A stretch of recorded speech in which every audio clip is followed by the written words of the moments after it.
嘘周意味なき嘘周意味なき嘘感周意味なき嘘周意味な周意味なき嘘周意味な周意味なき嘘周意味な周意味なき嘘周意味な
嘘周意味なき嘘周意味なき嘘感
Hello. Oh my gosh. Hello. Hello. Hello. Oh man. How are you guys? What's going on? Hello. Hello. I am behind as usual. What is going on with this thing? Oh my gosh. The mic is acting up. Ugh. There we go. Okay. Hey, hi Kage. Thank you so much for that sub. Appreciate you, appreciate you. Hey Bionic. So I'm a little delayed because I forgot to make sure that the room is cool. So we're just gonna be a little delayed for a bit. But the windows are open up now. So, you know. Anyway, how's it going? How are y'all? Hold on, let me scoot this over a little bit. There we go. How are you guys doing? It's been a long time. It's like, I think on Twitch it said like 25 days or something like that. Something crazy. Something. needlessly long. Unneedlessly long? I don't know. But something that's long. Can y'all hear me? Can you hear me? Can you hear the music? My hair is still going strong, y'all. Whew. Goodness. It's we're almost out of here with the hair, but it's still going strong. Yeah? Okay, good. Let's see. Let me try to get like my camera working properly. Is this? There we go. There we go. Okay. So, let's see. Do I have any interesting things to discuss before we jump into art today? I don't know. Oh, first of all, I don't know if you can hear it, but there's like some construction happening in my area, and it's really loud and it's obnoxious. You ever see those like oil rigs or something, or like usually like in desert areas. Sometimes they have these like things in Africa where it's like pounding the ground. Something like that is happening over here. I don't know why they're doing that. I don't know what's happening, but it's making a really loud and obnoxious noise, and this has been for a few days now. I don't know if you can hear it or like, I don't know, but I can hear it, and there's like it's knocking stuff over. Like there's actual like vibration in the house. So if you hear it, try to ignore it. You don't hear anything? Okay, good. Cause it's like it's pretty bad. It is pretty bad. But anyways, really quickly, I guess. I'm back from Japan. Japan was so much fun.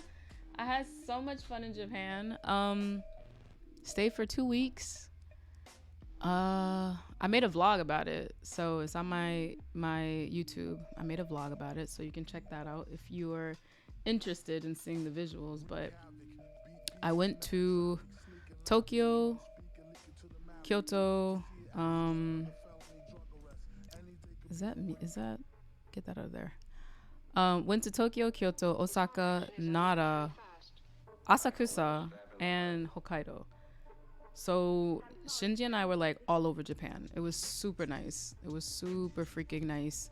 And yeah, I made a vlog about it, so you should check that out.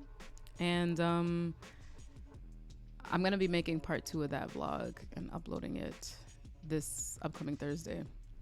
So we went to like the deer park. Oh my god, those deers are not nice. They're just not nice. Those deers aren't nice at all. But it is what it is. We got what we got what we wanted. They got what they wanted. All's well that ends well. But anywho, how are y'all? Did y'all miss me? I hope y'all miss me. Like, it's been a few weeks. I need to finish up some stuff. Oh, that reminds me. Something that I did pick up while I was in Japan was some new art supplies. I picked up some Sailor inks. I don't know if y'all know the brand Sailor, but they usually do like fountain pens and stuff like that. And they have refillable inks for their fountain pens. But a lot of artists, traditional artists, have been using their drawing inks to actually paint with, and sometimes to like use with nib pens, like the manga pens that I have. You can actually dip the pens into that and then get the color or whatever that the ink is. I have been obsessed with these. It's Sailor and sorry, my nails are so messed up this stream. Shinji's gonna be so disappointed. But this particular brand of, not brand, but this like the particular inks these are called Sailor Studio, Ink Studio. So like this is the box. I ordered a few, and like I picked some up in Japan, and then I ordered a few after coming back because I was like, ooh, I really want to try out like some different colors. This is the box that they come in, and like these bitches are so hard to find. I found some on eBay. They are not cheap. They're cheaper in Japan for sure. They're like $15 in Japan, and even that's not super cheap. But on eBay they're like $22, but you do get free shipping, and the shipping was really fast. I think it was like a day.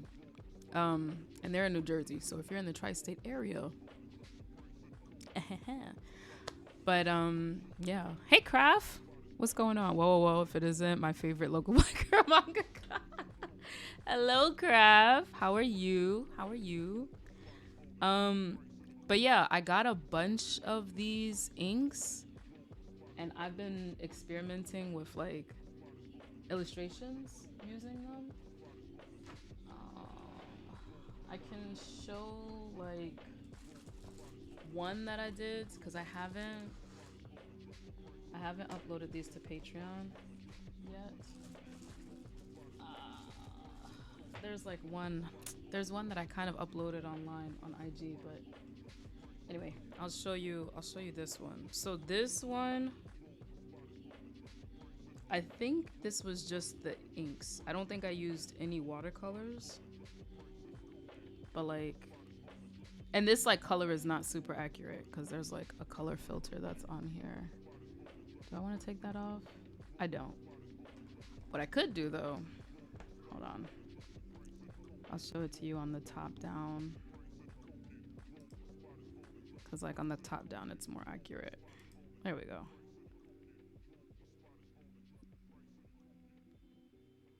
Come on, there we go. Okay, there we go. Yeah, this is way more accurate. So it looks like this, and like, look at that, and like the color, like it like blends, like it changes into a different color, like if you are using a different type of paper, and like depending on how much water you use, it's pretty cool, honestly.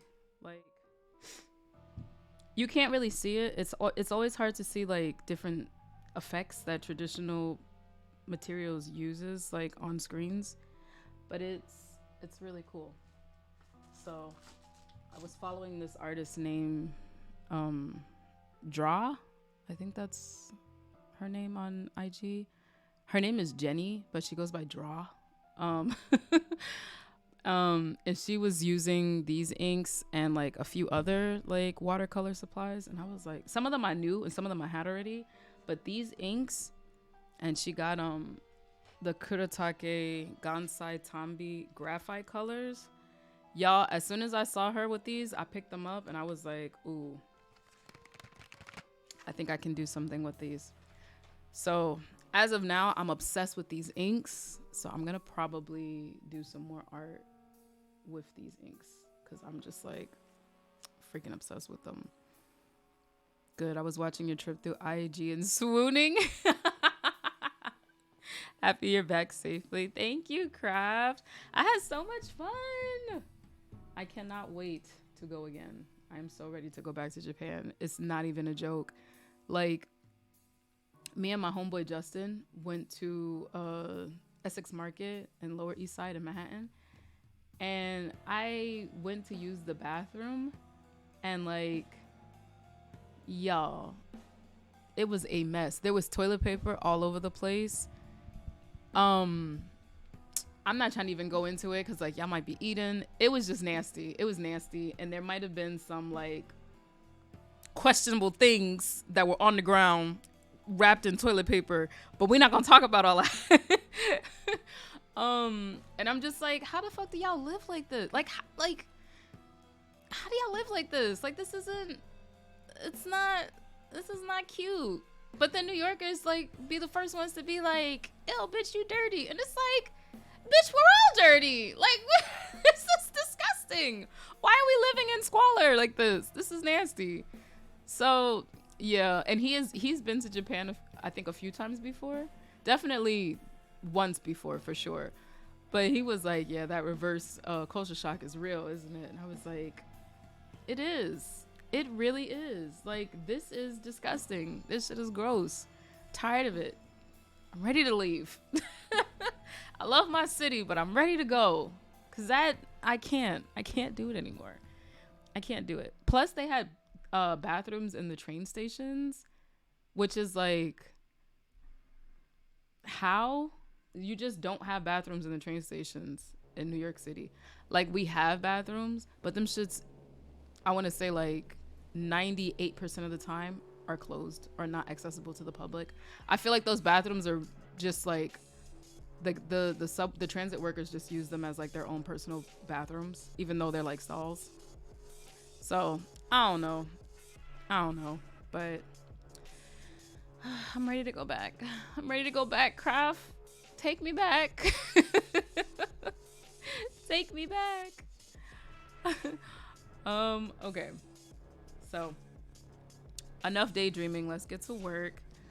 I have a resenter page. This is the final page of the chapter. I was trying to have this done before I left to Japan. It did not work out that way, so it is what it is. I was, some things changed, but some things, they just stay the same. One of those things being, I tried to get the pages sketched out, and so that they were ready to like go over with the inks. We could have a nice, concise stream. Didn't work out that way. I had too many tasks to do. Thankfully though, my jet lag is like, it's pretty much gone. I'm back on schedule, so like, anyway, because I didn't get a chance to like sketch these pages out ahead of time, I'm gonna have to sketch them out and lightbox them on stream. I hope you don't mind. But yeah, let us get to it. Bum, bum, bum, bum, bum. Oh, I thought the mic was gonna be in the shot. Okay, never mind. Okay, we coolin'. Ooh, I don't need this anymore. We can probably just get rid of that. Alright, cool. Okay. Let me zoom out a scotch. Alright. Okay. Alright. Oh, excuse me. Okay. Let's get started. Pop this open. I'm gonna be honest, I'm feeling so like fresh, like so new with like with doing pages, because I was having so much fun in Japan. I just wasn't thinking about work at all. I was talking to my therapist about like coming back and how like I couldn't even get my camera together to talk to her, and she was like, that's great. You really relaxed. Like, you relaxed so much that you don't even know how to like you forgot how to get back to the swing of things. And I was like, yeah, I did. I really did. I really did. I think I would have been later to stream and had way more technical difficulties if I didn't have to prep my camera for therapy.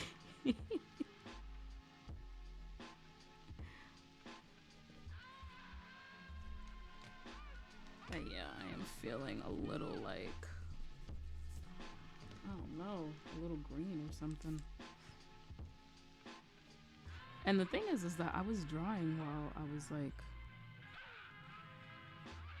was in Japan. Oh my god, being there made me want to draw so much. I was feeling so like inadequate. Like, everything is just like so well drawn out there. And I met up with a bunch of like artist friends and stuff. Well, I had dinner with some artist friends for another friend's birthday party.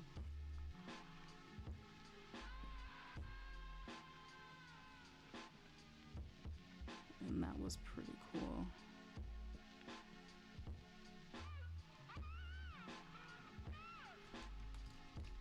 Struggling with faces.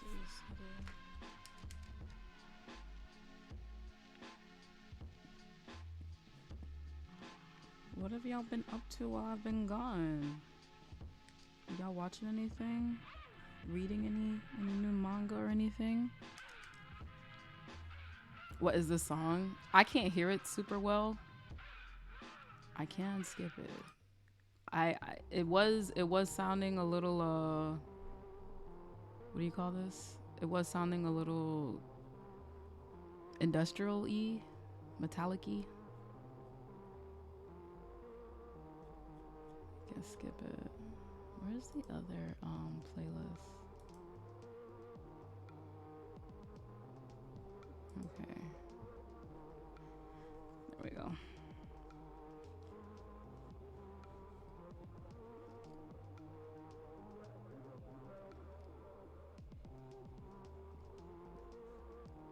Today's stream is gonna be pretty chill, you know? This is not what I'm trying to do. It's really finna be me getting back into the swing of things.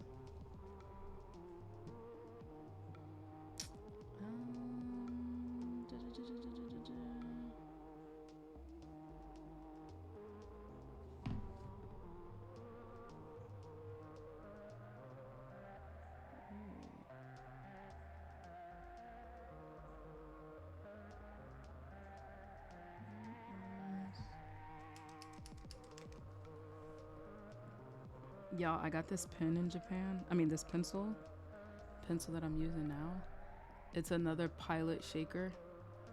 And like, it's so cool. I like how like flat the head is.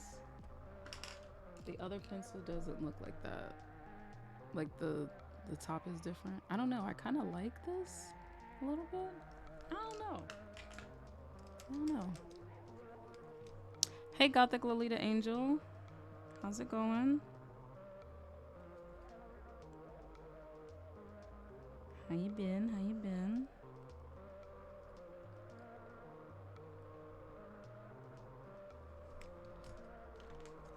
Y'all, if y'all could go to Japan, what would y'all do? Let me actually change this pencil.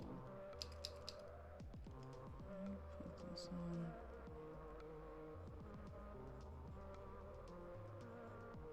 This is kind of my old faithful. Eat? What would you eat, Kage?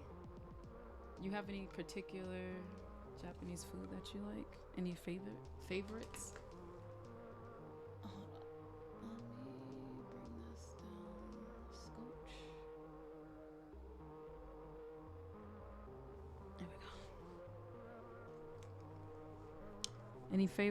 Any favorites? No, but I want to try stuff. It feels about right. We tried out a lot of food. I ate fugu. Y'all know what fugu is, right?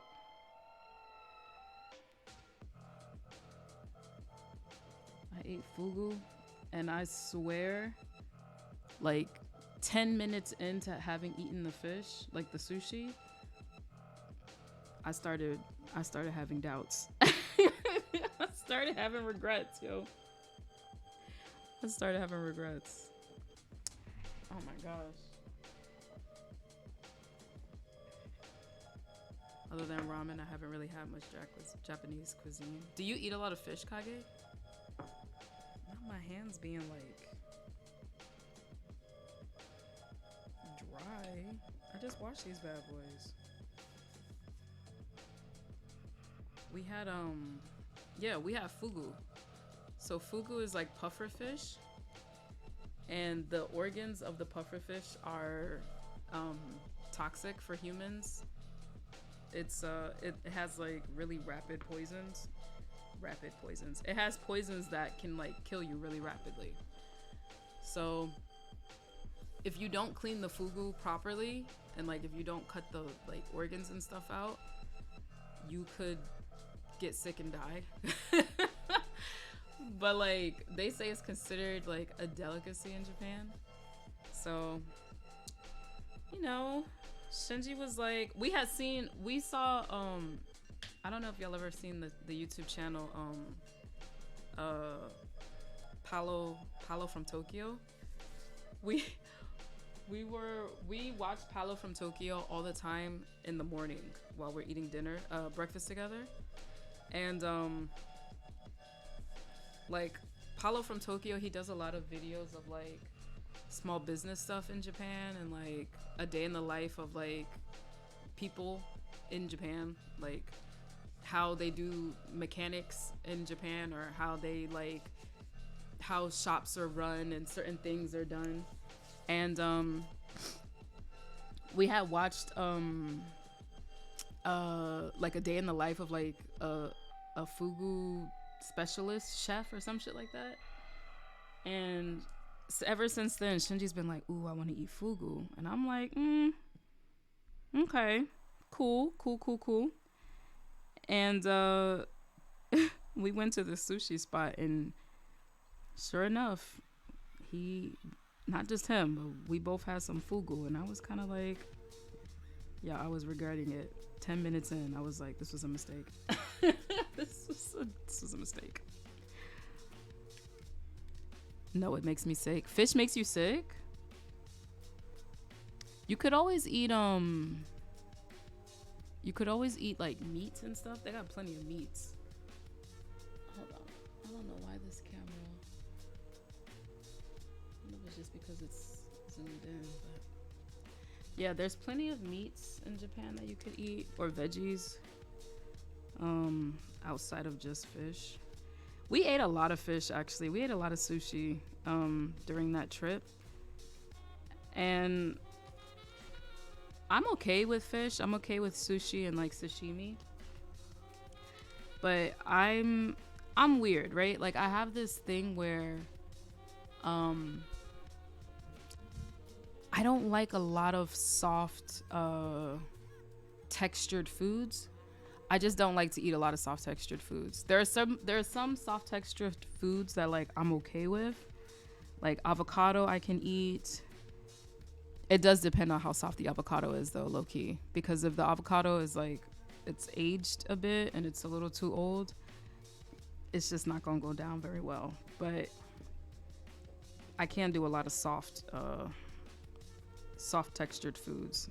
And so like fish can be like super squishy and like you got the rice, but like it can be a lot sometimes. So we ate a lot more sushi than I would have liked, but we did have a lot of meat. We had a lot of like yakitori and what else did we eat? We had yakitori, we had we had chicken namban, which is mad good, but it's so heavy. It's literally like fried chicken with mayo on top. But the mayo is like, yeah, the mayo is like, it's like the Japanese mayo. Like I was telling y'all before, how like there's a difference. It's like the Japanese mayo. The Japanese mayo is already addictive, and then when you put that on top of like a fried chicken, almost like breast, like a thin like fried chicken breast. It's so fucking good, but it's so heavy. We ate that shit twice, and like we used to serve chicken namban at my old job, and I couldn't I couldn't eat it the way I wanted to eat it because I had too much access to it. But it's mad good. But we ate that. You can always eat that. Yakitori. There's yakiniku, where you can just like grill the meats and stuff on the personal grill at the restaurant. We did that in Osaka. That place was mad smoky. It was like a charcoal grill, and it was a lot. It was mad smoky.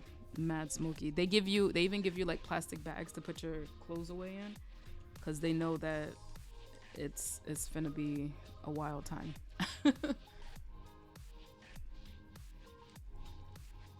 isn't it also an organ in particular that needs to be cut away intact, like a poison bladder? I'm not sure. I don't know the ins and outs of it. They didn't specify in the video which organs needed to be cut, but it did say that that the organs were what was poisonous. So, oh, Black Anime Gaming, thank you so much for that follow. Welcome to the collective. Thank you, thank you, thank you. I hope you're having a good Tuesday. We're just getting started working on this page.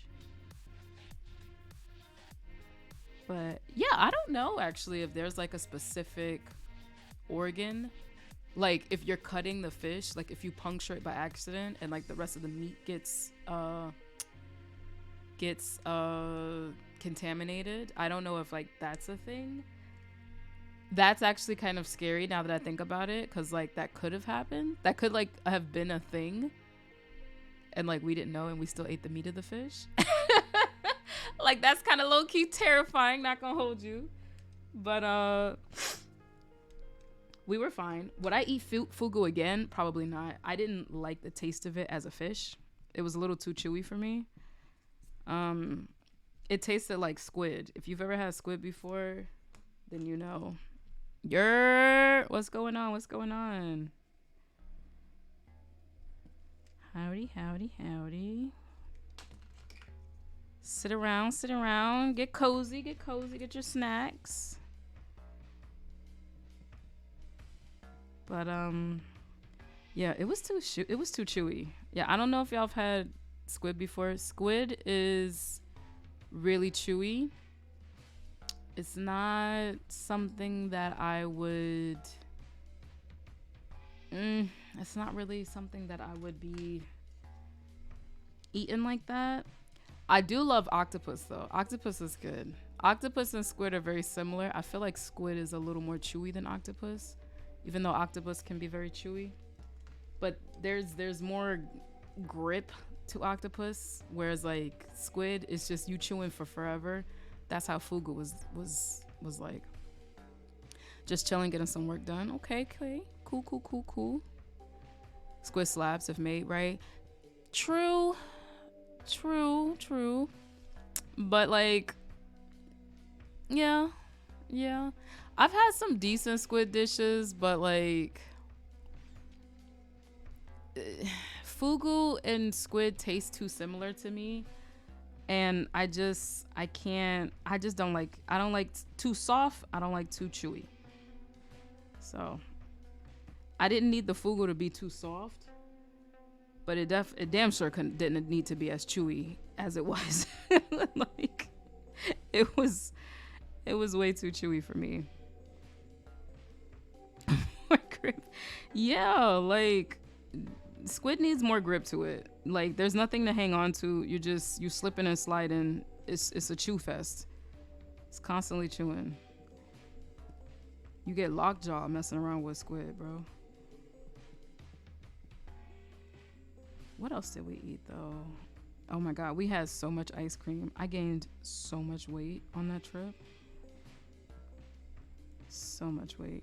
We did a lot of walking though. I thought I was not gonna like gain as much. I did gain some weight though. Not a lot. I gained enough. Gained enough. But it was all so good. We had ice cream like every night. We were just living life, y'all. We were living life. We went to this one temple that was I forget what it's called, but it's called like I forget what it's called in Japanese, but like in English it's like the Golden Temple. And it was owned by this like warlord that opposed the emperor. And this warlord that opposed the emperor, and Shinji was telling me the history of it and how like this guy was kind of like Trump levels of like just over the top machismo, and that him and the emperor would go back and forth and like just go back and forth on some like dick measuring type shit. where it's like, oh, I have more property than you. Oh, my property is better than yours, and this and that and that. So the guy was trying to be so petty that uh he decided to create like a temple of gold, basically. So he has like this gold house. His temple is gold. He has this like huge thing of land. It was huge, and it was like run by plenty of people and stuff like that. It was like, it's obnoxious, but it's also beautiful. And Shinji was telling me that like he and the emperor had gotten into it, and like the emperor of Japan eventually defeated this guy. And initially they like burnt down his temple or whatever. And then years later, they realized that like that might have been a mistake for like historical sake. Cause like when he was like, oh, you know, they defeated him, and I was like, well then why the hell is this place still here? Like, I know if my enemy was talking shit and they had a big ass thing of land, ain't nobody gonna show it off. Like, I'm like, that shit's mine now. I'm snatching that up. So he was saying that they actually did, and then they burned it, or they like something happened, they got rid of it. And then they at some point in time, the Japanese government was kind of like, hey, actually we probably shouldn't burn that or like destroy this because this is culturally relevant. So they like turned it into a temple after that, and then now tourists can go take pictures. And they had a gold matcha ice cream, which was pretty lit. Definitely ate that. Didn't love that so much, not gonna hold you. There was like, let me see if I can find the photo, but there was like there was like edible gold on the ice cream, but there was matcha powder on the ice cream as well. And if you ain't never eat matcha powder before, that shit'll choke you out. So it was like, oh, here's the video. It was like you try to eat it, and like you can see some of the like matcha powder like flying off the ice cream. You would try to eat it, and like what do you do when you eat ice cream? You open your mouth, and like you're either breathing in or breathing out as you're like about to like lick the ice cream. If you breathe outward, you're getting matcha powder all over you. If you like inhale, it's a wrap. You're choking instantaneously. Like doing the cinnamon challenge, literally like doing the cinnamon challenge. It's a choke fest. You're choking. That's it.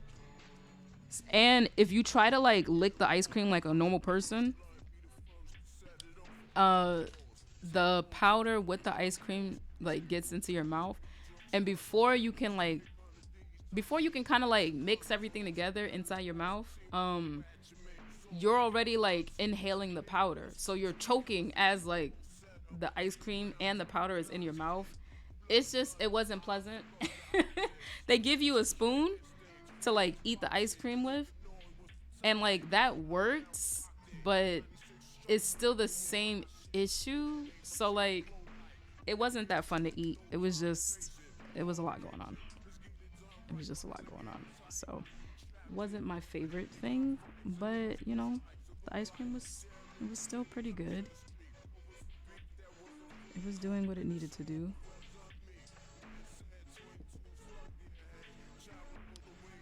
Right. I keep getting this like random rap in between this. What's his face like? But yeah, it was a fun time. What else did we eat? Oh, I had mentioned this on Instagram, but there's this place called Otoya. That's like Otoya and Tsukiya, which are like, Shinji describes them as being like the fast foods of Japan, like the fast food restaurants. Y'all, we went in there and the food was so fucking good. Like,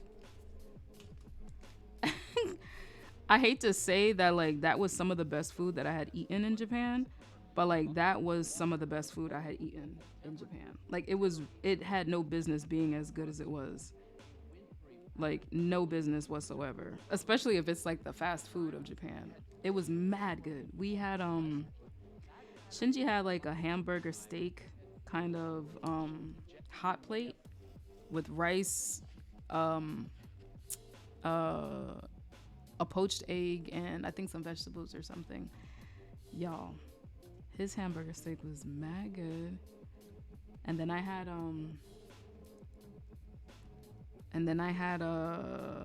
what was it?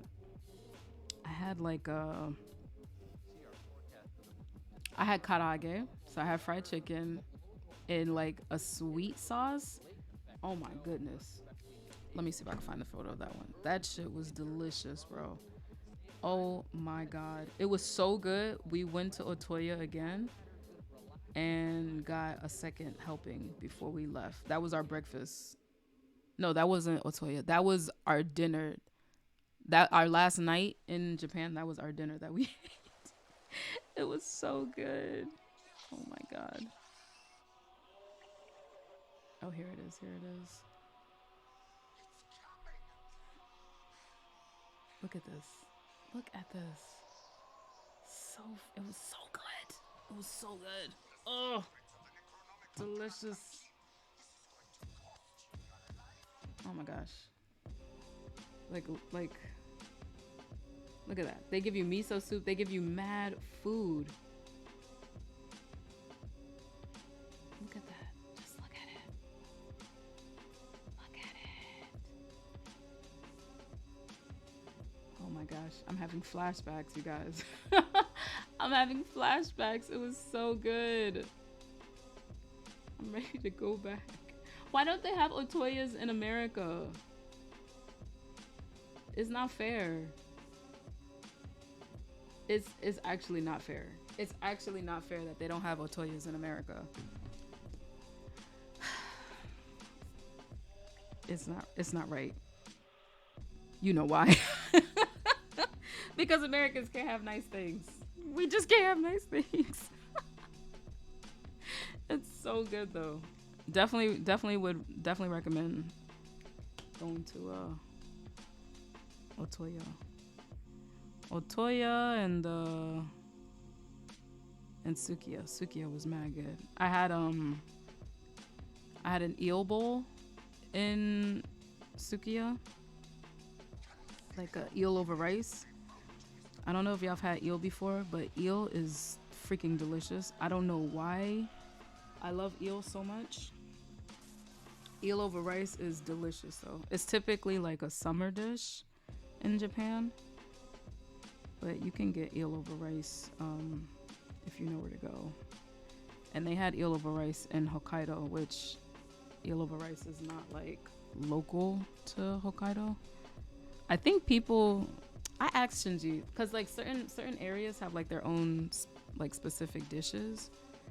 Like obviously okonomiyaki and like takoyaki kind of come from Osaka, but there's different types of okonomiyaki, and that can come from like different areas.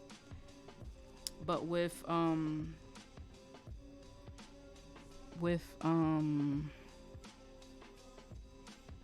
like eel over rice, unagi-don or unadon. I asked Shinji like, where did that come from, and he couldn't pinpoint where. So I'm like, what the heck? I want to know where it came from, but usually it's a summer dish. It's a summer dish. Hokkaido is not really known for unadon, if I'm not mistaken.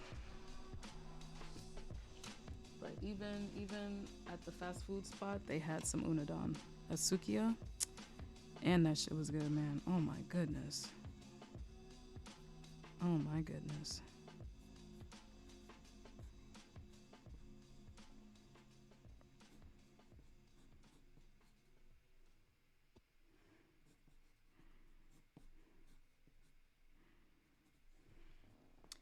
Okay.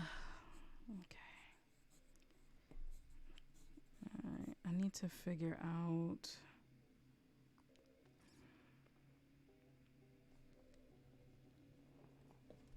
I need to figure out what's happening here.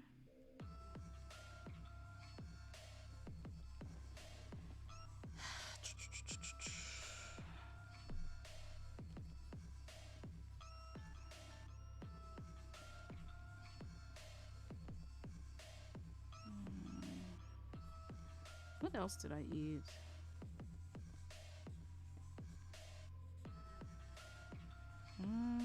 Oh, we had this dish that Shinji's mom made called jingitsukan, which is like lamb, like it's like a lamb hot plate thing with like vegetables.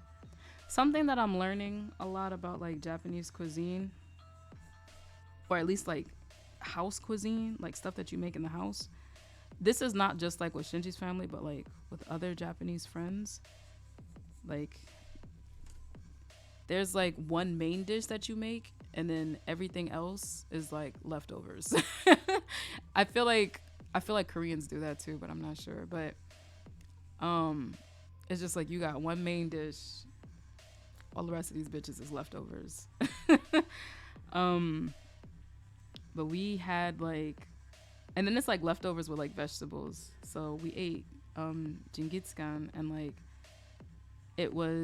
it's lamb that you put on this like hot plate, and then you have vegetables with it, and then you eat it with rice. But like you have your rice in like a separate bowl or whatever, or a separate plate, and then you have the lamb and the vegetables cooking on the hot plate. It was really good. It was really, really good. I don't think I ever had lamb before. Mad good.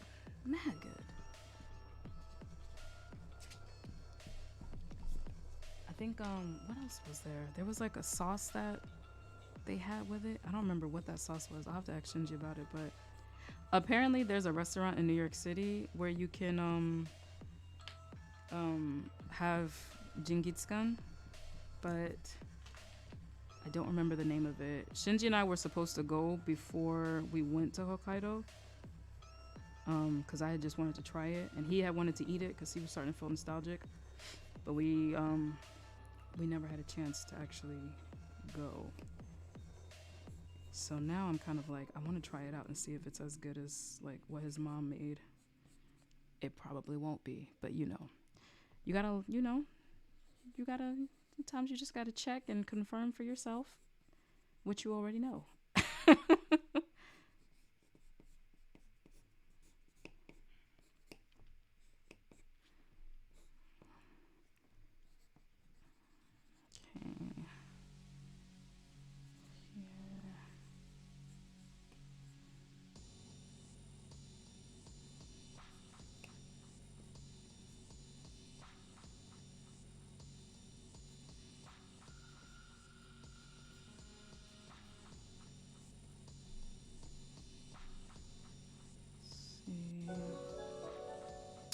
Hello.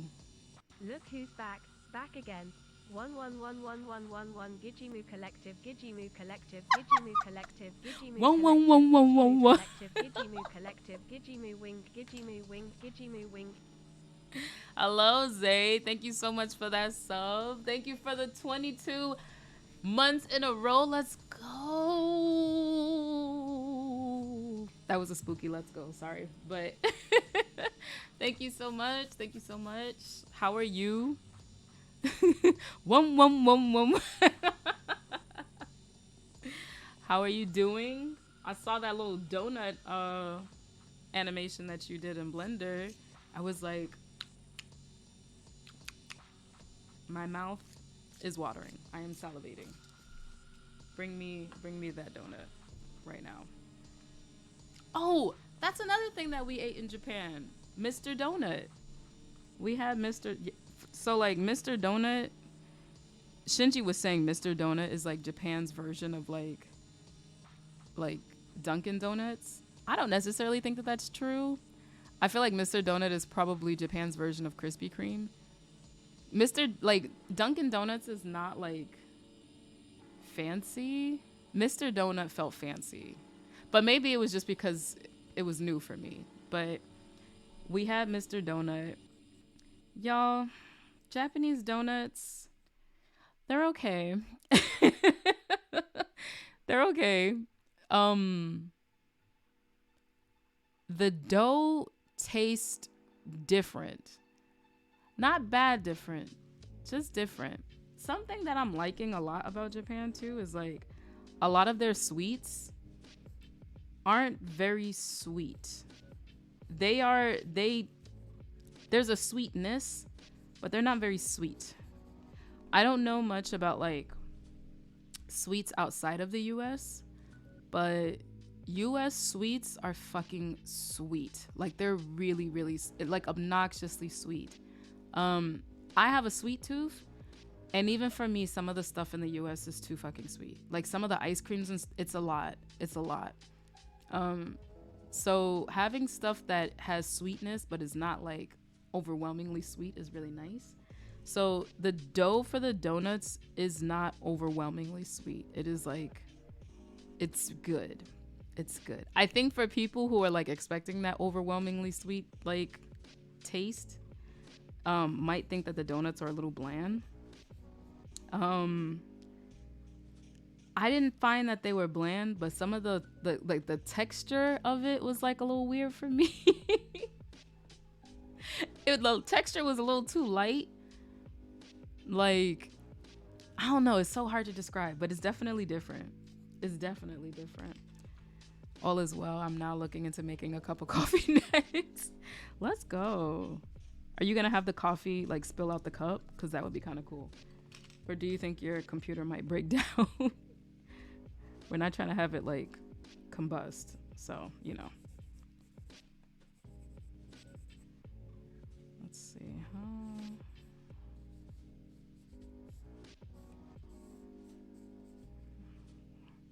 Right here.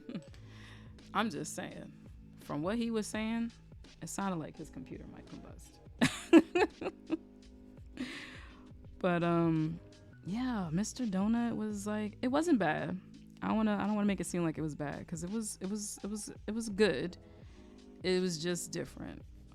But they had these donuts. Y'all. Okay, so y'all, they had these donuts. I didn't take a photo, so I'm gonna have to find it online. But they had these donuts that were like, they were like beads. And like, y'all, like, I wasn't expecting the donuts to look like this. So it looked like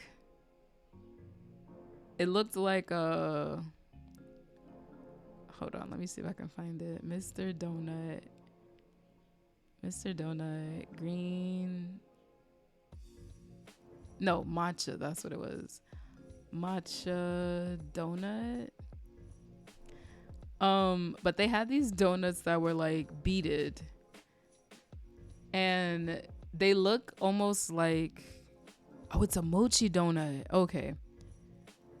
That's what it is. That's probably why the texture tastes different. So they have these donuts that look like this. Oh, they look like this. And we had the matcha one. The color was different.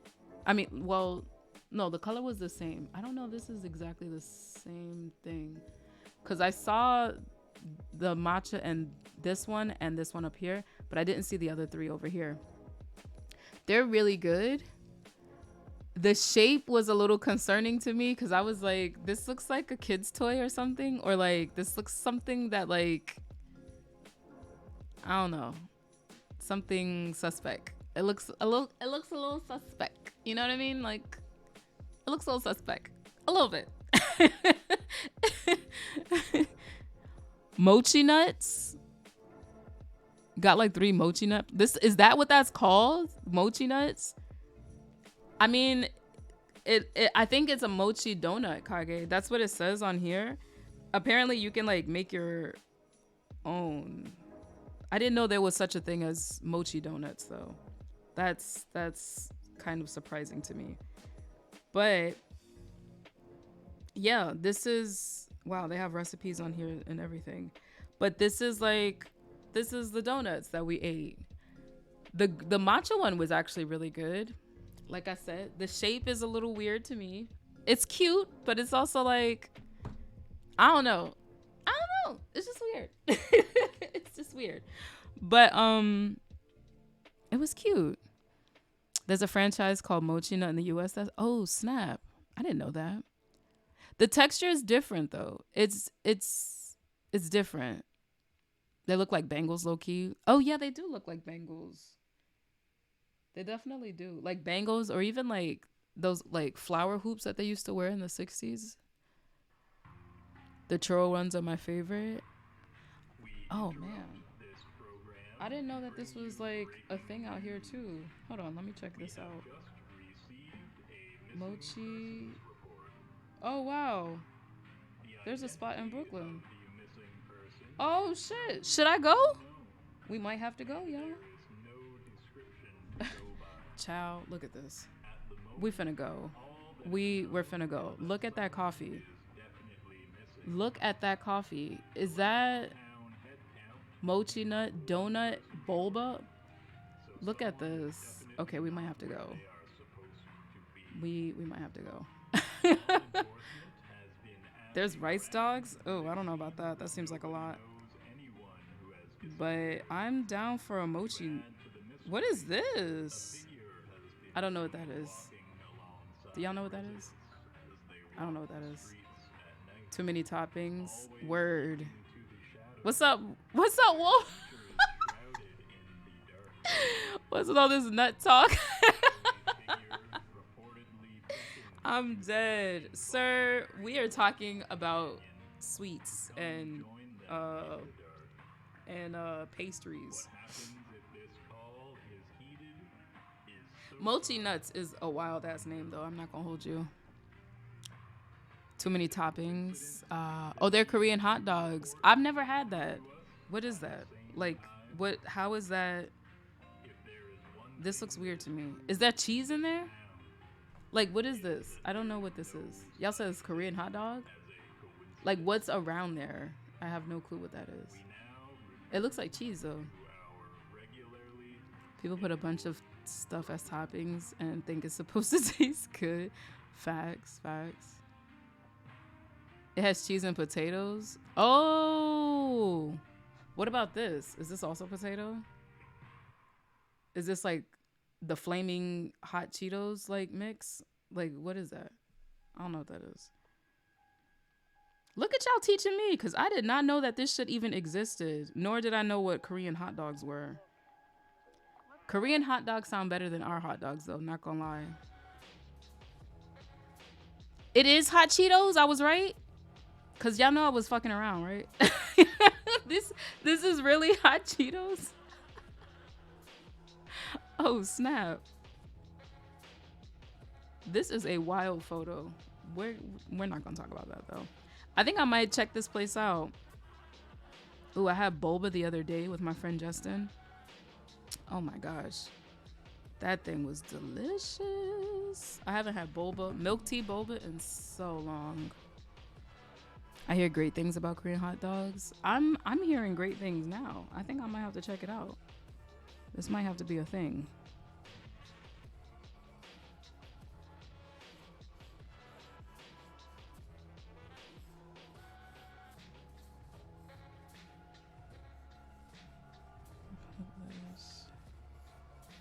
Yeah.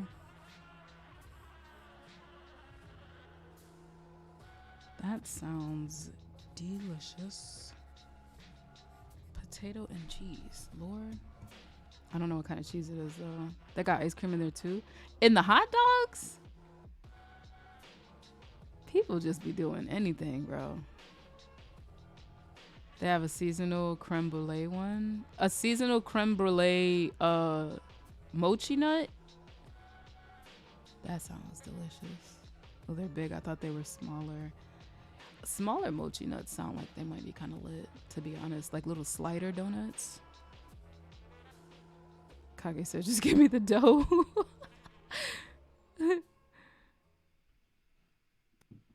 Cheese and potato sounds so good, though.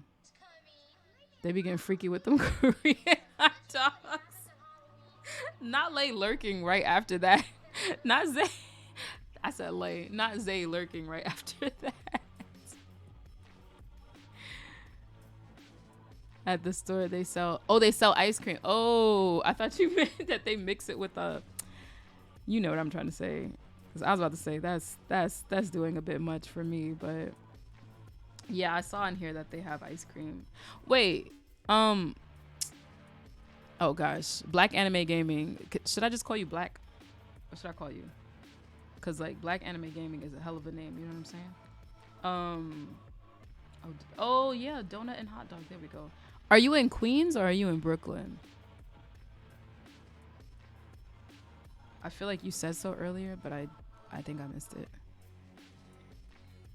Yeah, you get the creme brulee one, and you can then get it put in the ice. Oh, that sounds delicious. That sounds delicious.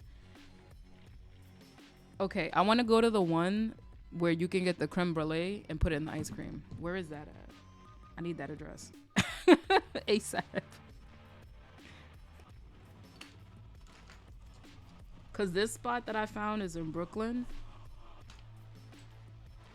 And I'm mostly hype for the coffee. Cause the coffee's in a can. Oh wow, this is kind of, look at this. The coffee is like in a can. That's pretty dope. It's like a clear can. I just want the clear can coffee. That's why I'm kind of invested in this place now. I think Mochi Nut has it in the fall or the winter. What? That's the name of the spot, Mochi Nut? Oh yeah. Because this place is also called Mochi Nut. I'm gonna have to look into this. I'm always wary of people who are too aesthetic. Like the food won't be good enough. Like sometimes that happens, right? Like with cakes, like when you get like a birthday cake or like a wedding cake and it looks beautiful, but then like you eat it and it's like, what is this? It just tastes like mad chemicals. I feel that. I feel that.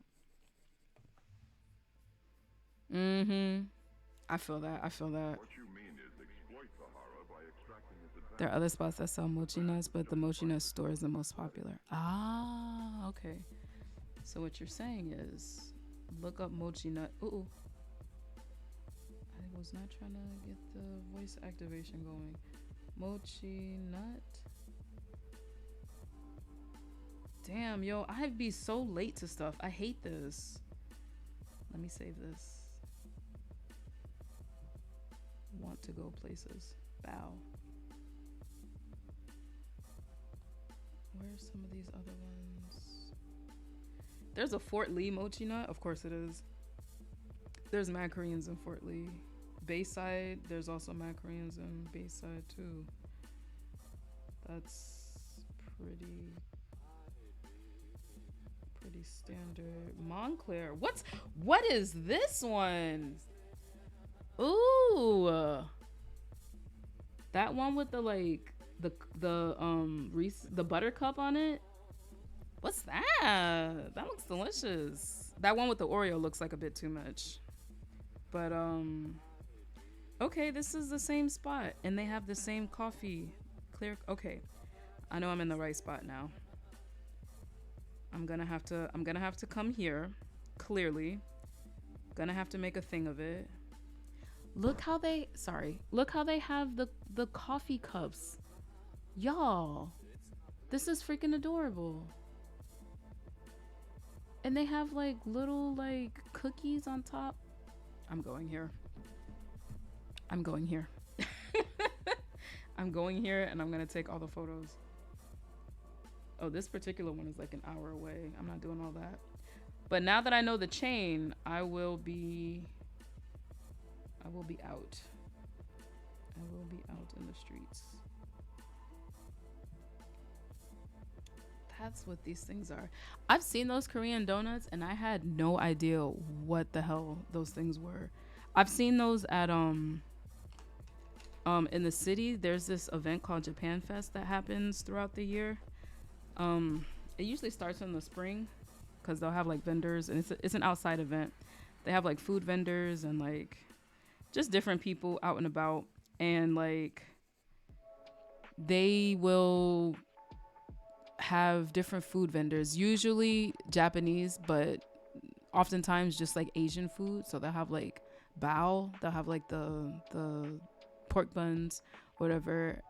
And then I've seen like the potato tornadoes, and then I've seen like those, like the Korean hot dogs, and I was like, what the fuck are those? Because until you know that it's potato on the outside, I thought it was like some sort of like weird corn or something. I was like, what is this? This is a lot. I don't know what that is.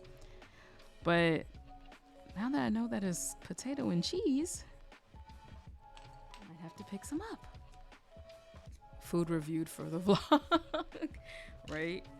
In the middle of working on manga, I just take a trip downtown. Just get some mochi nuts and Korean hot dogs.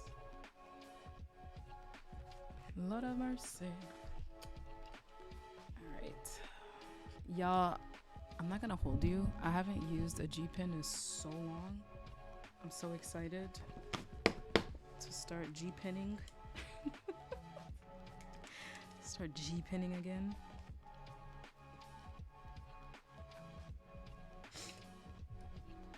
Okay. Let us put this down. What is that? Oh. It's pencils.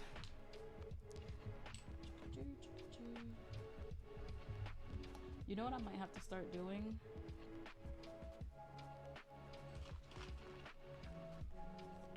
Is this from... Oh, this is... Oh, I was about to say, is this Silent Hill? This is definitely Silent Hill, but I never heard this one. This is a cover of Alone in the Town from Silent Hill. I'm like, wait a second now. I mean, it's a cover. Hopefully we don't get in trouble. But, you know, keep an eye out on it.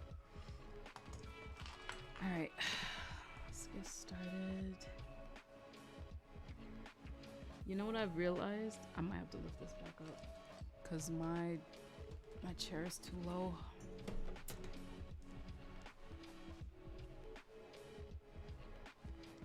I have realized that my chair is super low. I think I need a lower desk.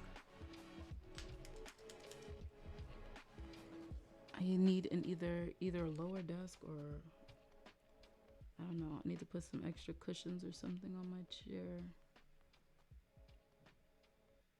Or I need to use a different light box. This light box is thickums. Hella thick.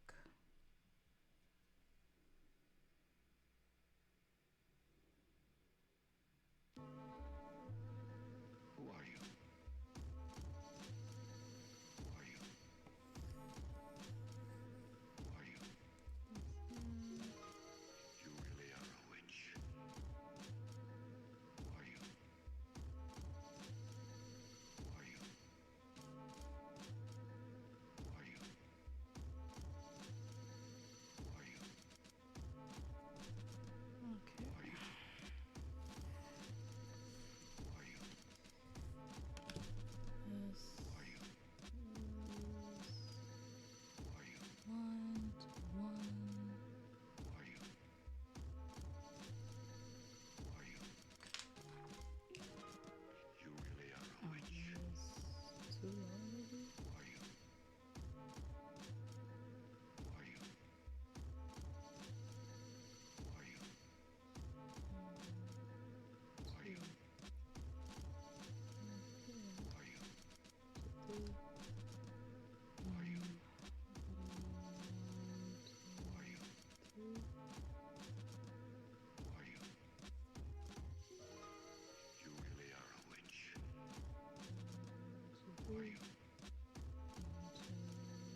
crooked. Can a dream? Call it a day. World, no one is cruel nor unjust. We're struggling for survival, kill or we die. There's no other choice.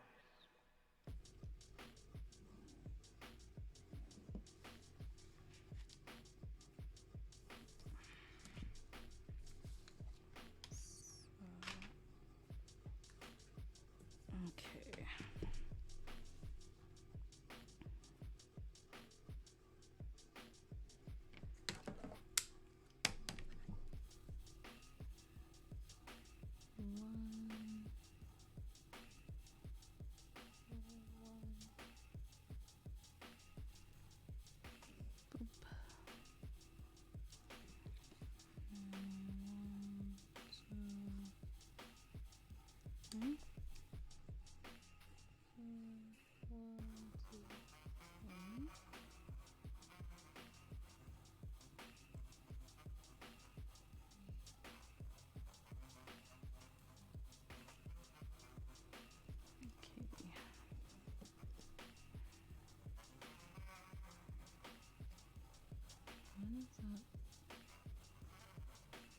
Now a dying world, no one is cruel nor unjust.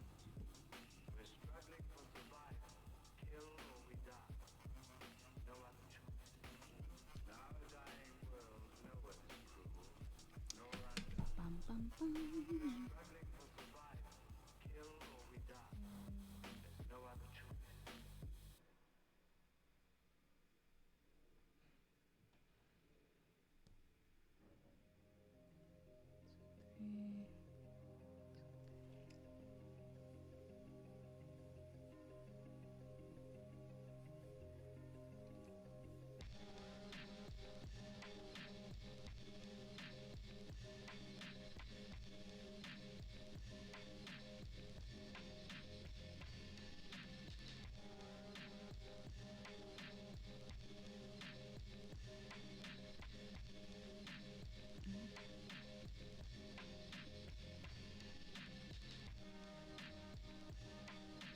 This is super new.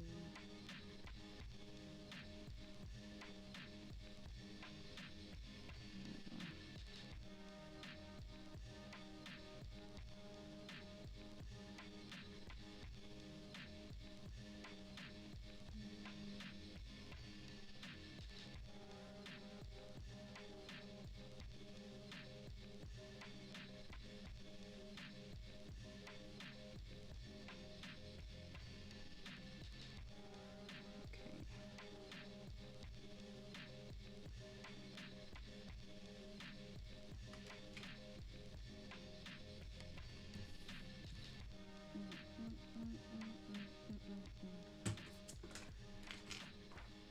Almost done with this.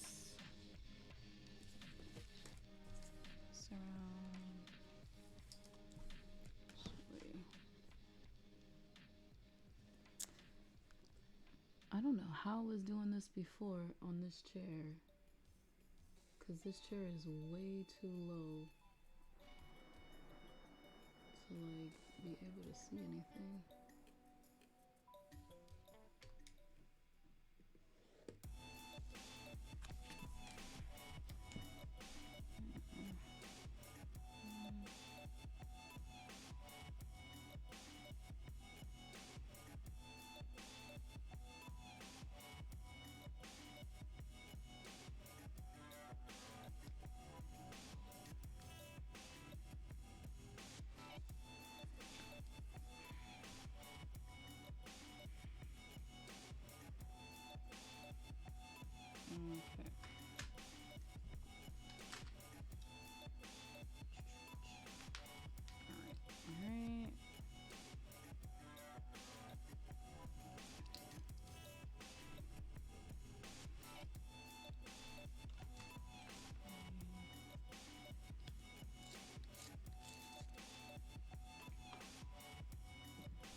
this up here.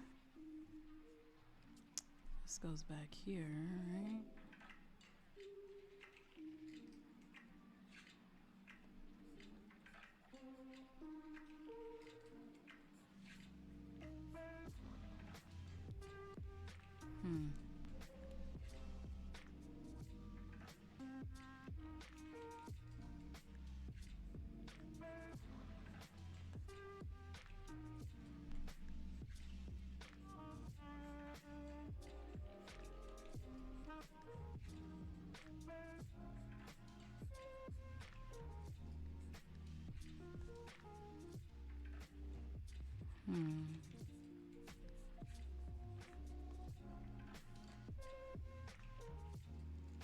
Change this a little bit. This here.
Let's draw my speech bubbles too big. Okay.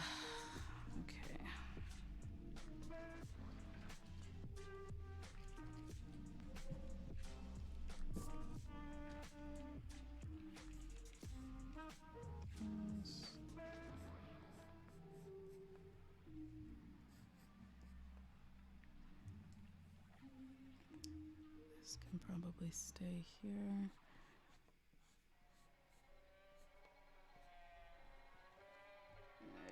Sorry, y'all know this is dark.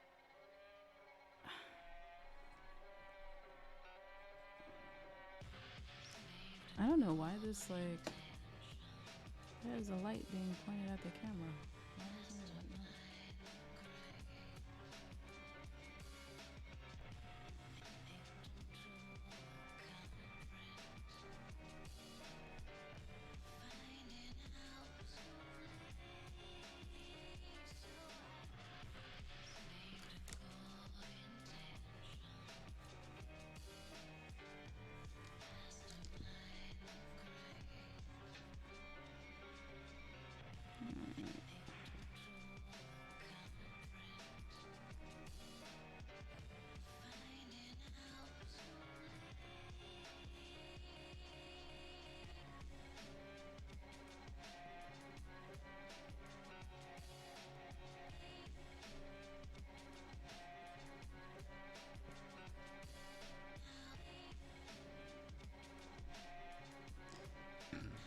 Ooh, excuse me. Sorry.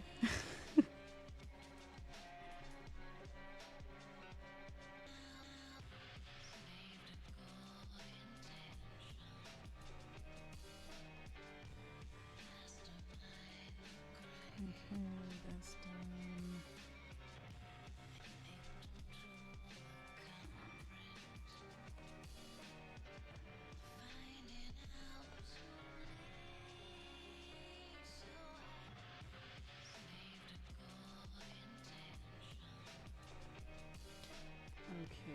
Okay.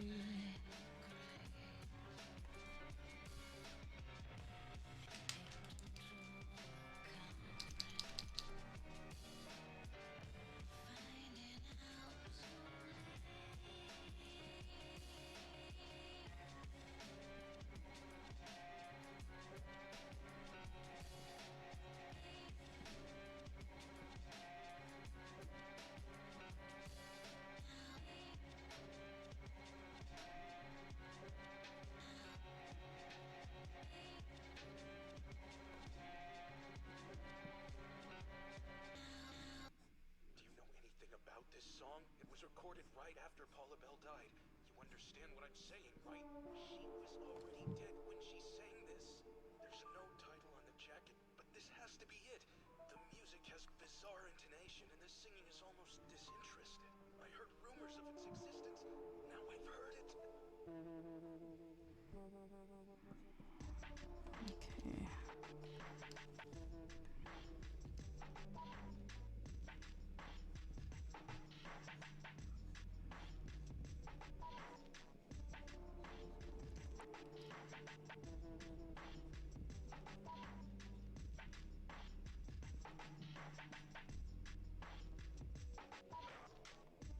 Anything about this song? It was recorded right after Paula Bell died.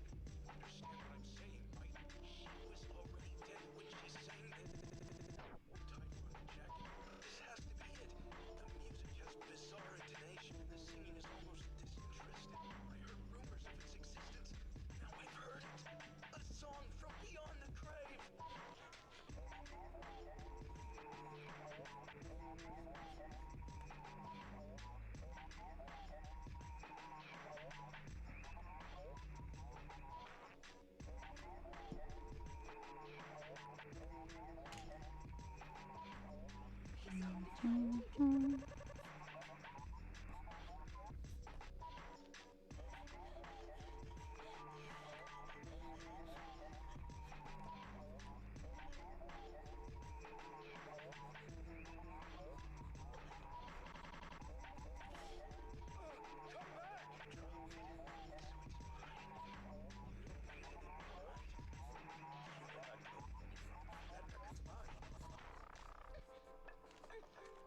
Do you really think you're hiding from me? Really? What are you? Oh God, she's dead!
Okay. Let me move this over.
done.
Ooh, okay, almost done.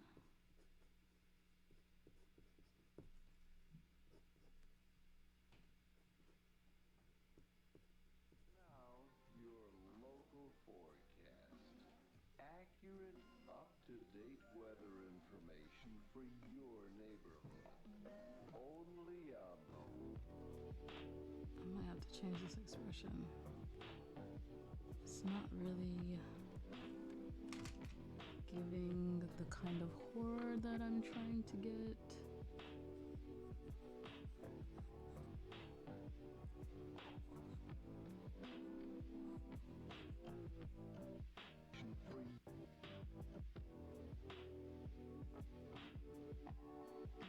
Weather Channel.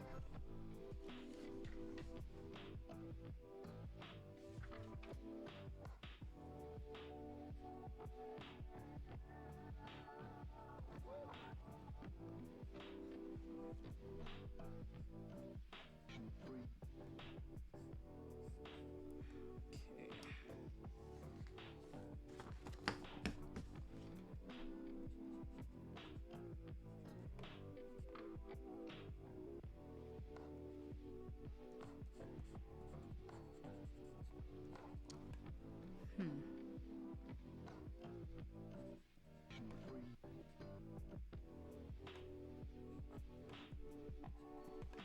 Weather Channel.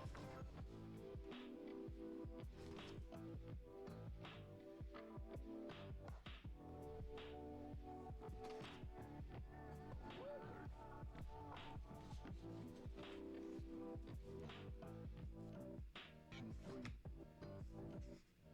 Accurate, up-to-date weather information for your neighborhood. Only on the Weather Channel.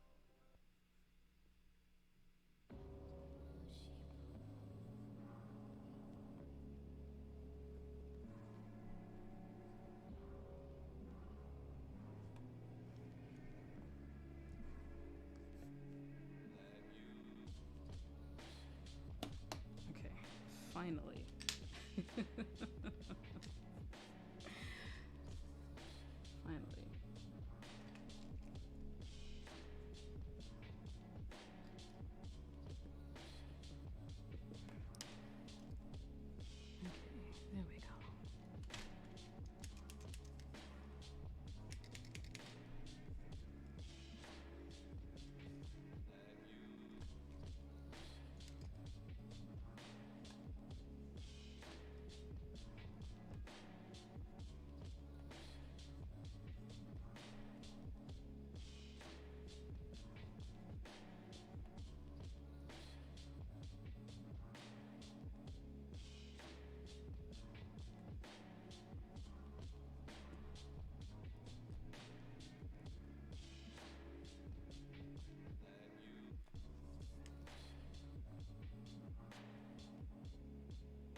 Sorry. Getting too into it. Y'all cannot see.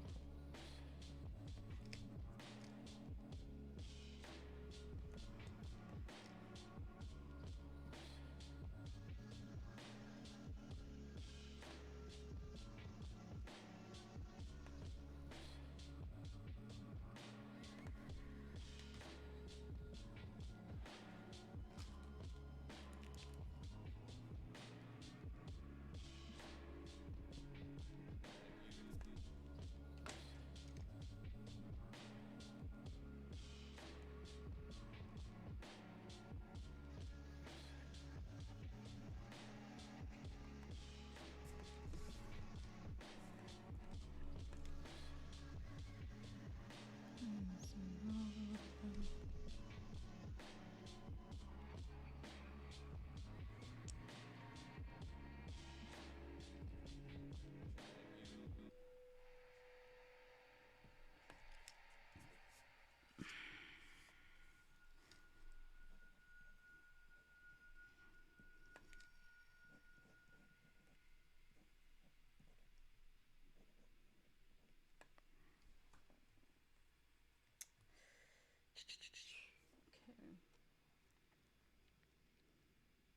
I think we can start inking.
Oh gosh.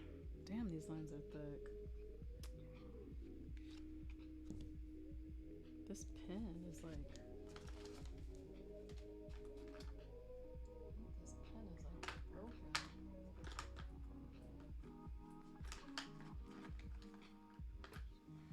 Oh well. I don't know where my other pens are at. This is gonna have to do for now. Oh well.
Okay.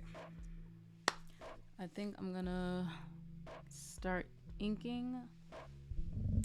But before I start inking, I think I'm gonna take a wee little break. Just to,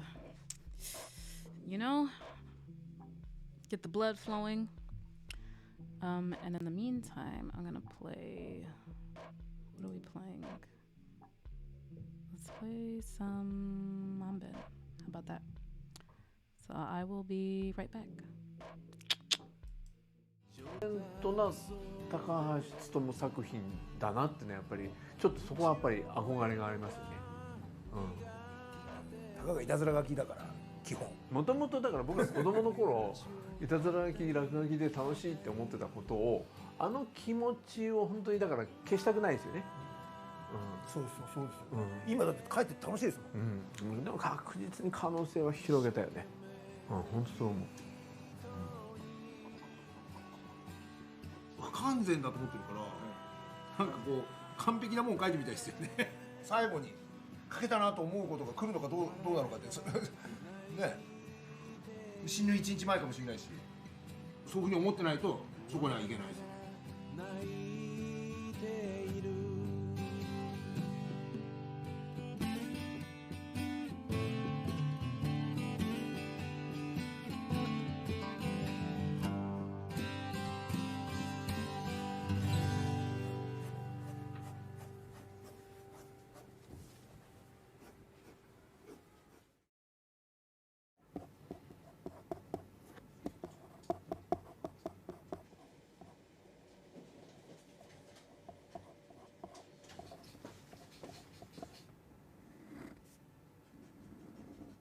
白紙でこう書くたんびになるほどねなんていうだからずっと書いてるんじゃないですかね。毎回毎回全く未知の体験だから面白がってやってるのかもしれないですよね。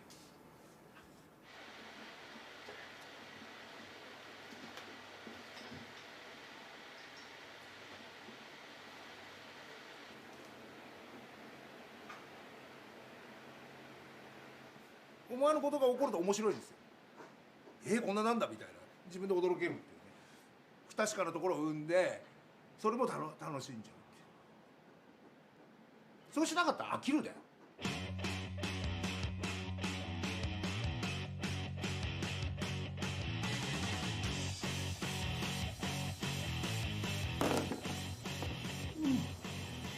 休憩はまりましたね。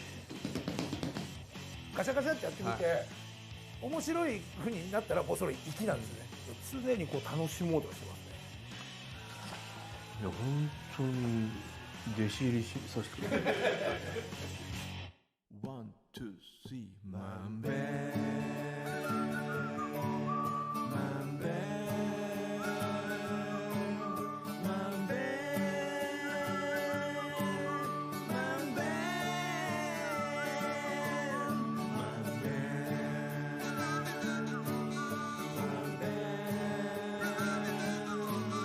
マンベ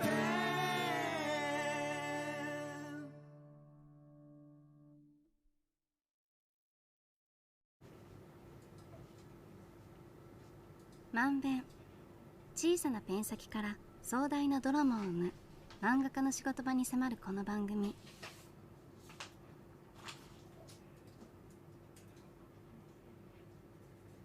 仕掛け人はこの人、浦沢直樹さん。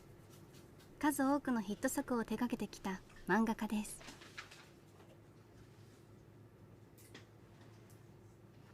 ビリーバット、8年間の連載、最終回のページの色を塗ります。普段はデジタルで色塗りしますが、万感の思いを込め手塗り。アナログの魅力を生かそうとします。わあにじんじゃったとか、わ濃すぎたとか、わーって大変大変大変って言いながらやってるんですよ。でだからそれを全部受け入れて完成原稿に導くっていうことだから、幾多のミステイクやら事故がその完成原稿に生かされてるっていうことなんじゃないかな。今回登場するのも失敗を恐れずミスや事故を原稿に生かそうとする漫画家さんです。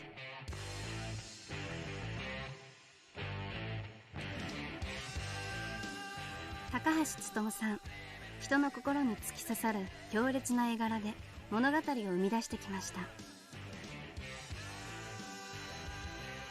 代表作はスカイハイ。まさに死にゆく瞬間、その極限状況に置かれた人間の選択を描き、テレビドラマ化もされました。魅力はリアルでかつ暗い迫力を持つ絵柄。描かれるのは犯罪に至る心理や人間の闇、戦い、そして心の激しい動きです。かつて暴走族に身を投じ、さらにロックスターを目指していた異色の経歴。その頃から抱えた熱い思いをぶつける作品で読者を引きつけてきました。今回はその執筆の現場に8日間もの長期にわたり密着しました。発見したのは全てを一人で描くために開発した驚きの手法。そして読者を突き動かすための表現を必死に探す執念でした。2週間後、撮影された映像を見ながら2人が対談します。どうやって書いてるのかなっていつもね見ながら、これはただの手書きじゃこうならないだろうっていうところがいっぱいあるんで、今日はね盗むぞ。失礼します。どうもお邪魔します。いやお会いしたかった。まず仕事場を訪ねました。いいですね。いやいやいや、このスペースで仕事。ほら出たテレキャスターが、全部で何本あるんですかテレキャスター。10本はありますかね。10本、おちょっと躊躇する。音楽の話ですっかり意気投合したお二人。でも漫画の番組ですよ。浦沢さんも興味津々の高橋勉さんの手法、その秘密が明らかになります。なんとアシスタントを全く使わずたった一人で作業をする高橋さん。まずは人物の下書きです。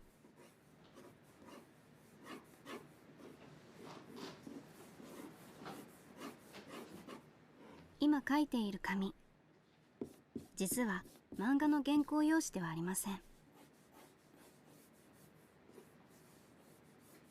コピー用紙、これコピー用紙なんですか？コピー用紙ですね。あーコピー用紙の上質。はいはい。僕もコピー用紙好きだな。結引っかかるんですよ。ね。つるんといかないんです。つるんといかない。いかないんです。考えてみりゃね、一番書きやすい紙に書きゃいいんですよ。そうなんですよ。遣唐使だとか上筆紙とかね、実は書きづらい紙じゃないですか。そうですよ。つるんとしてて。ね。私たちも使っているあのコピー用紙って絵が描きやすいんですね。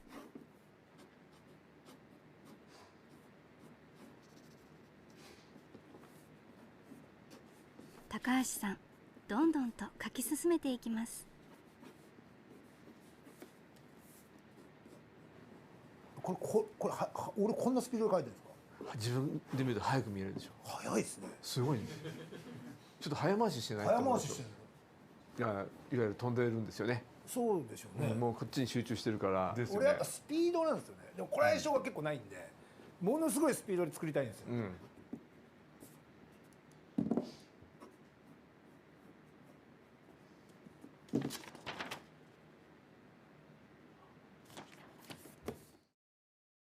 下書きが終了です。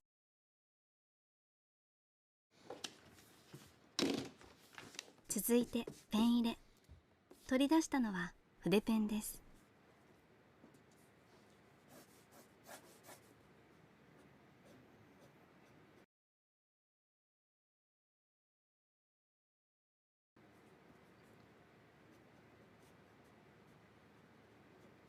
ペン入れもすごい速さで描いていきます。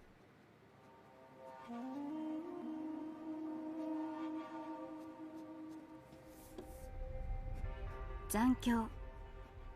主人公悟は元極道の老人に自分を殺すよう迫られ、その代償に銃と金を受け取ります。人殺しの経験に追い立てられるように窮地に陥る悟。その中で同じように孤立した女装の青年大悟、そして少年海也と出会います。二人と切ない絆を育む悟。しかしその絆は無残にも断たれてしまいます。悟は復讐のために自らも女装し立ち向かうことを決意。もがきながら運命と戦うロードムービー的作品です。今回はまんべん史上最多8台の定点カメラで作業を撮影します。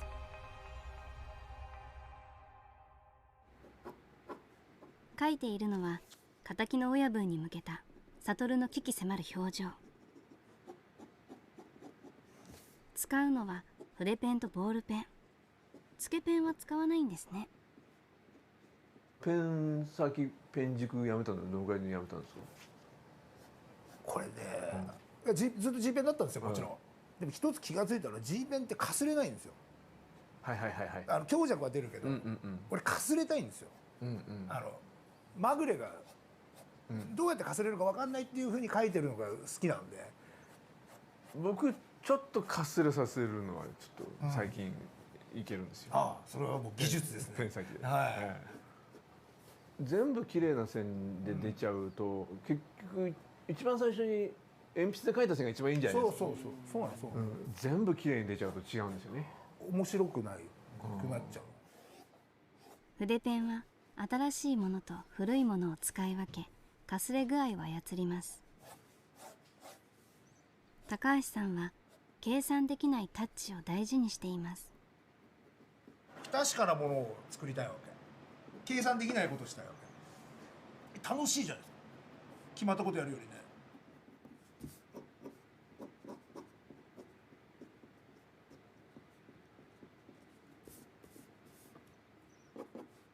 これで一旦ペン入れは終了。下書きからここまでわずか10分。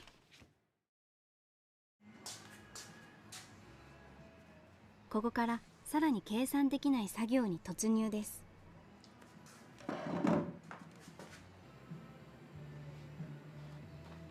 絵をクリアファイルに挟み、その上にもう一枚紙を置きます。トレース台に乗せ、薄墨を筆につけると一気に塗り始めました。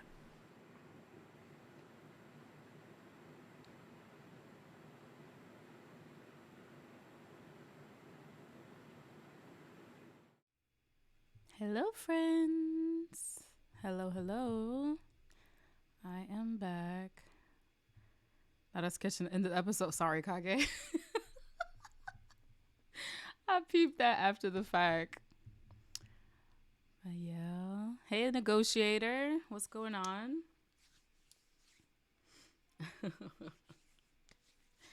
Hey. I am back.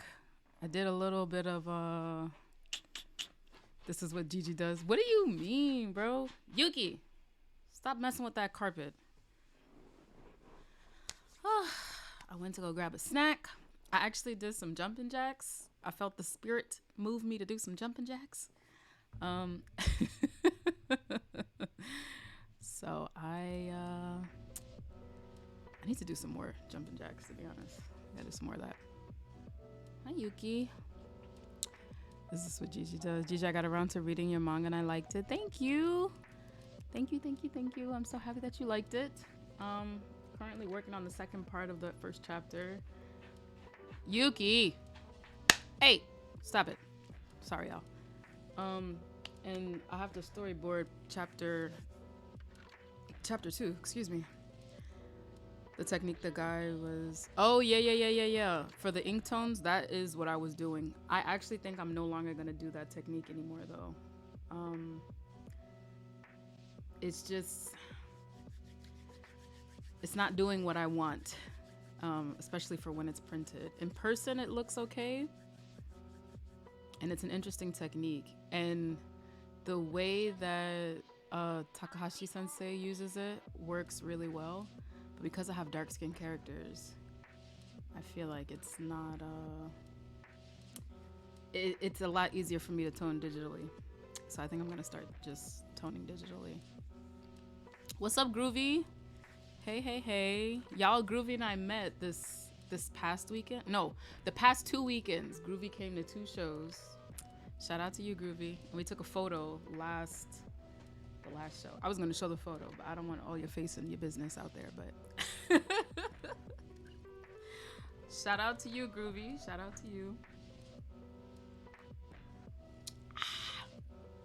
Okay. I think we're going to get started. Not get started. We're going to get back to work, rather. Y'all, I need a new setup for my desk. My desk is like... It's messy. It's really messy. You could if you want to. I don't like that sweat drop. It's either a confident you can or I will not. Because if it's not confident, I don't know. Hold on.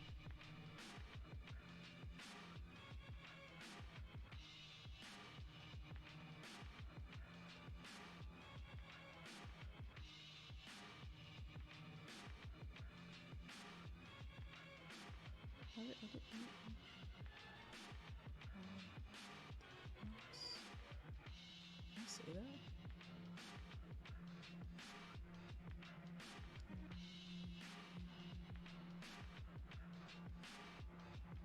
Okay. Y'all, my Japanese is going in the garbage. I need to get back to my classes. It's a long story for that, but I need to get to class. Anywho. I can probably do some inking now.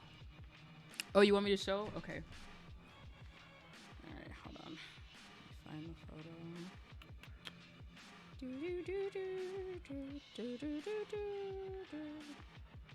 Oh, wait a second. Oh, see? Groovy, we didn't take the picture with my phone. I asked, should we do my phone or your phone? And you said your phone. Look at what we have here. Now, hold on. If I go to your account, will it be there though? I don't think so. Maybe. Maybe not.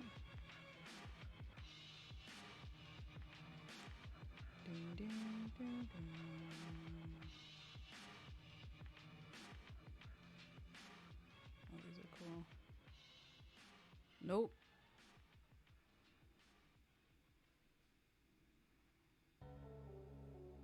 Nope.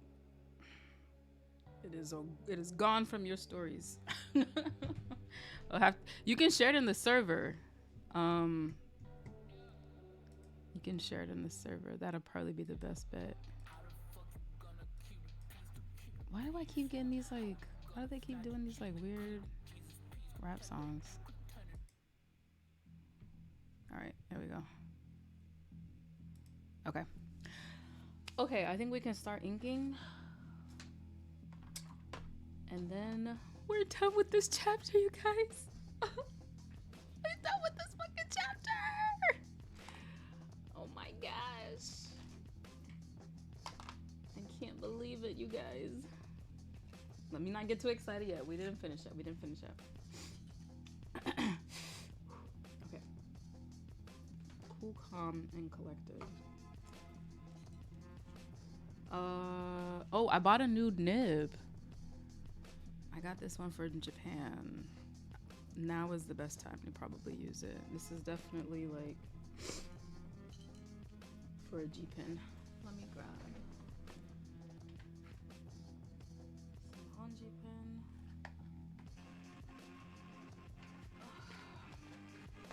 pin. I'm deciding like I'm gonna be making a lot of changes, y'all. I mentioned this a little bit before I left, but y'all know I love my Nihonji pen. But I really think, I don't know, lately I've been fucking with the G pen a lot. I just like the thickness of the line, but like it's not too thin, it's not too thick. I don't know, it feels like just right for me.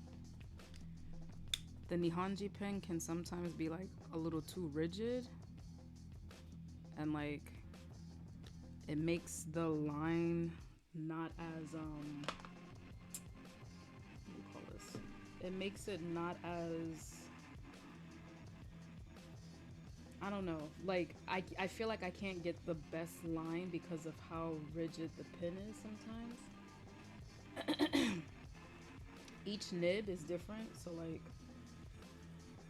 like each individual nib is different, but the characteristics of the Nihonji pen is that it's pretty rigid. It's a very like rigid pen. It's not very flexible. The G pen is more flexible, so my arm doesn't get tired, like my hand doesn't get tired moving back and forth, like doing lines back and forth. But with the Nihonji pen, sometimes it can be a bit much because it's so stiff. But the lines that you get are really good and they're really consistent. So I think I'm gonna make more of an effort to kind of like mix it up a bit more. Before I would just use the Nihonji pen, which will be really good for detail stuff, but yeah, if I need some extra, I don't know. If I'm just like making the base of the character, there's no real reason for me to use the Nihonji pen. It's just there's too much. Ooh, this is kind of slick. This is a slippery bitch. Keeks, creep, keeks, creep, keeks, creep, keeks, creep, keeks, creep, keeks, creep, keeks, creep, keeks, creep, keeks, creep, keeks. Thank you so much for that sub, Marco. 5 months in a row. She's still going, y'all. Okay. 5 months in a row. Let's go. Thank you, thank you, thank you. Thank you kindly. Appreciate it, appreciate it. How are you doing, Marco? What's going on? I hope your Tuesday is doing well. You just get out of work? Oh yeah, this is it. This is super slick though. This is like, pause on this, but this is super slick. Like, I don't know. I like the thickness. I do like a thick nib holder, but like this is a little slippery than I thought. Like this is pretty good, but it's not as, you can tell even in the light. Like this one's more matte. This is way more glossy, this one. So I hope I don't draw and like it flies, like it slips away. Hold on. I might need to flip this around actually. That's what she said, runs away. I felt that coming. I felt it coming. Like that's a whole pause moment right there.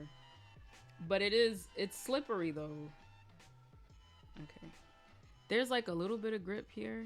Y'all don't care. Y'all just ready for the inks. I know. I'm coming. Give me a second. Let me get my pen together.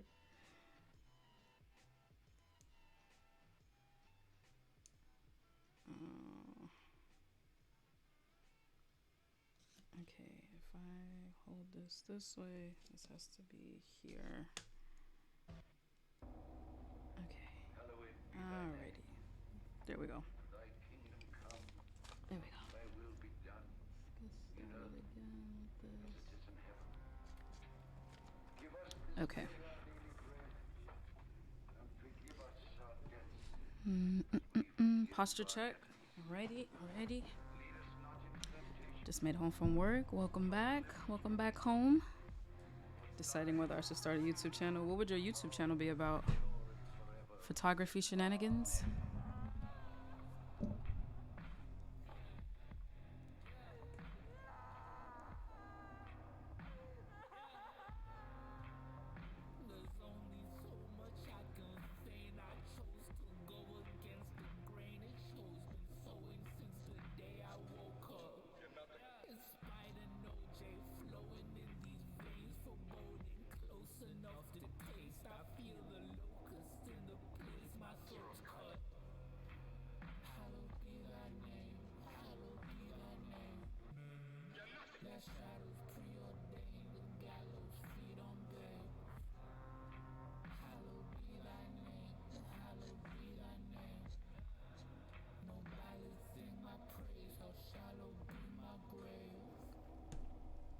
What's up, Brandon?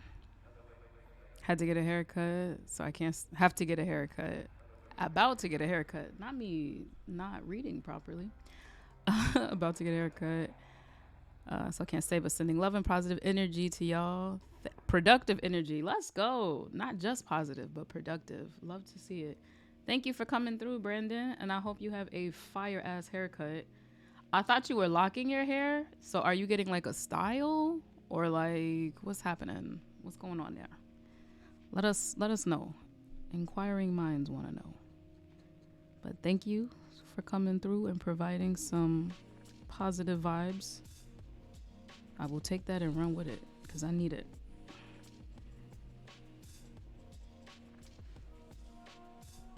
Con photography tips, maybe anime questionnaire. Ooh. That sounds exciting. It sounds exciting. You definitely should. I'm pretty sure there are tons of like aspiring photographers who want to like get into the anime photography kind of world. And like trying to figure out how to break into that.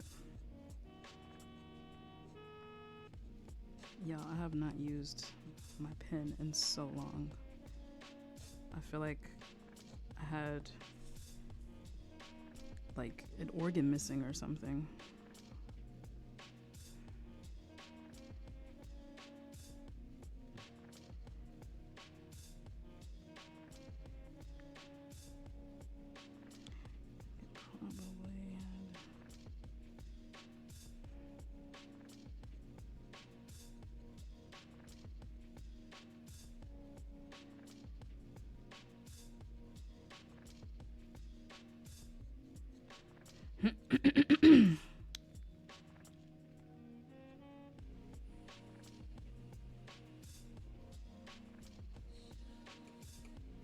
Thank you kindly. Thank you kindly. I was locking, but complications arose with that. I don't want to say on stream. I got you. It's all good. The top girl, just stay natural. I feel that locks are scary, low key. Like I mentioned to you before that I wanted to get locks, and I still do. But like there are a lot of things that can go wrong with locks. And like I don't know. I'm trying to stay positive with it, but like it does make one a little nervous. So I don't know. We'll see what happens. But we are all looking forward to seeing what your hair is gonna look like, Mr. Smooth. What's up? What's up? What's up? I was really happy I got to meet you in person, not gonna lie. Oh, thank you so much, Groovy. It was nice seeing you too. You are such a real one, bro. Truly. You are a real one. It'll force me to learn how to edit videos. If you know any good videos on that, please send help. I felt like I thought you knew how to edit videos though. I mean, if I'm gonna be honest, editing videos and editing photos, not a big difference. Like there is a difference, but like, you know, aesthetically it's not a big difference. You just want the shit to look nice, you know? As far as videos on editing, it really depends on what program you want to use. I've been editing videos since I was in middle school, and I've always used pretty simple editing programs. When I started getting into the more like advanced editing stuff, I was like, this is complicated. I'm not trying to make this like my job. I don't need to get that deep into it. So it really just depends on like what editing programs you're going to use. If you have like a set program, then I can like maybe send you some videos, but just basics, I guess. Maybe I can probably find something to send you, but basic of like video editing, just know your shortcuts. If you know your shortcuts, all of it is repetition, and that's it. I want to be making comics though. I was inking before I left. Most definitely in my bag lately. Let's go. We love to hear that. We love a productive king. Go on, Brandon. They are Mr. Smooth. Hey, Sarge. What's going on? I never had locks, but I feel like they're a big commitment.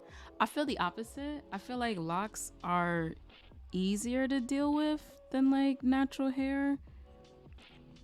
The upkeep is still there, but it's just not as often. I feel like you can go longer with like when you have locks, like you can go a little longer without like, you know, like you don't like, for example, something that's like very specific to me. When I wake up in the morning and I have something that I have to do, for example, right? Let's say I got to get on stream. I have to take the time to do my hair. I have to take the time to like figure out what I'm doing with my hair, especially since my hair is short now. Like, well, because my hair is short, it's not that bad. But before I had cut my hair, y'all, I know y'all was talking about length and inches and growth, but like my hair was such a bitch to set up before stream. And like if I was going anywhere, I'd need literally like 2 hours to do my hair, do my makeup, and figure out what I was wearing. And then like get over the anxiety of leaving the house to actually go. So like if my hair is locked, that is alleviated pretty quickly. Yeah, Groovy, 2 hours. This shit is terrible. But if my hair is locked, the style is not changing unless I want it to change. Like it's locked. It's in a protective style, and it's just, I don't really have to do anything to it on the day-to-day. To my knowledge, I don't think like you have to, I know that you may have to like oil your hair, but like your scalp maybe, but like your locks, I think you can just kind of leave it. I think you can just leave them be. And like that's it. Like cat's hair is locked, and like The moment she found out I was trying to lock my hair, she was about it. She gave me the 411.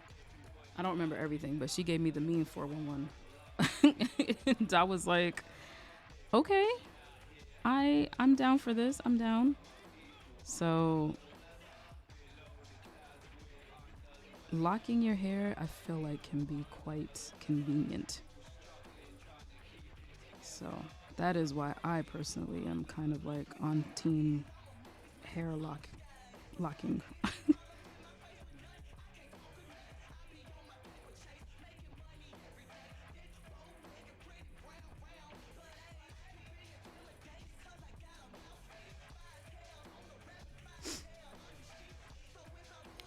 I'll leave a trail of coffee brings to bring you outside.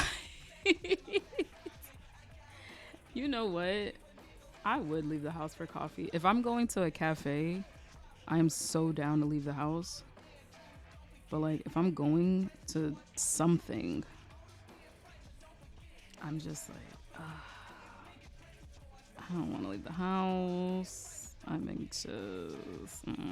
Except for like conventions. I don't really have that problem with conventions because it's like I'm going to work. So like it doesn't affect me the same. I hate to say this, but like when it comes to like going out to like meet with friends, I'm so like dragging my feet. I know my friends hate it, but everybody knows that like social functions, I am like, let me zoom out a little bit. Social functions, I am not the most punctual. Cause I be anxious. I know it doesn't seem like it, but I be anxious. But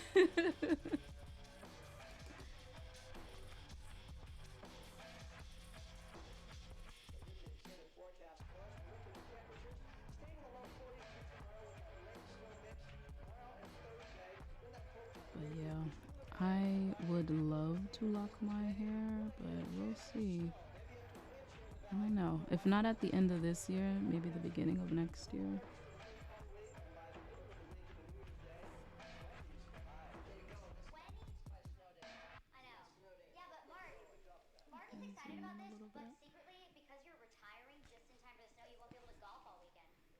You really trying to lure me outside with a trail of coffee beans. I just reread that and I'm just like, that's crazy.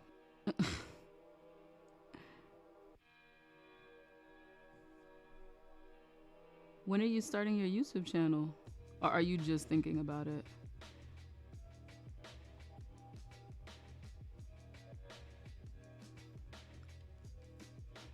It'll work. The sad thing is that it would work. It absolutely would work. If I'm meeting a friend at a cafe, I'm less likely to be late. But if we're doing stuff, I'm like, oh, I'm excited to go, but also I have to leave my home. Nah, do not invite me to a function. If it ain't coffee or a bookstore, I ain't trying to go. Facts, though. I'm just like, oh, I don't know. It's like, can I just meet you at the convention? Like, I'm always on time to a convention. I am always on time. I used to be late to conventions because I got anxious. I still get anxious for conventions, but conventions, that's work. That's my money. Cannot be late to those. And also, I can't be looking like wildly unprofessional out here in these streets, you know? Being late is part of that, in my opinion.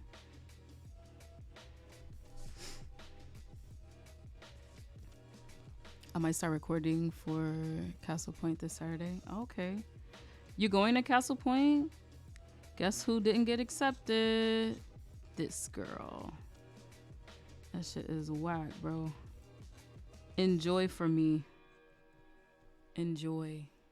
How? I don't have no clue. I have no clue how I didn't get accepted. I've been there for a while with them since like 2015, 2014, something like that. Was Castle Point. It's an anime convention. in Jersey. You've been there like every year. I haven't been every year, but I have been like, I've definitely been to more events than not. Oh wow, and you got apply and deny too. Oh wow. You know what? And that makes me wonder. Never mind. That's a conversation for the server. Never mind. I'll keep that to myself for now. Ask me about it later. But we'll talk in the server about that. Their loss if they didn't want you there. You are so right, Groovy. Their loss. It's on them. Me and some other people didn't get in. A friend of mine did get in though. One friend. Which is interesting.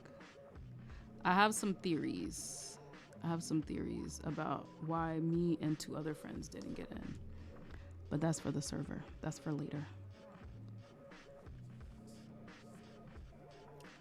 Oop, I know what you're about to say. A server conversation for real. Yeah, you know, Brandon. I feel like I spoke about this before. But like, you know, that's a family conversation in the server.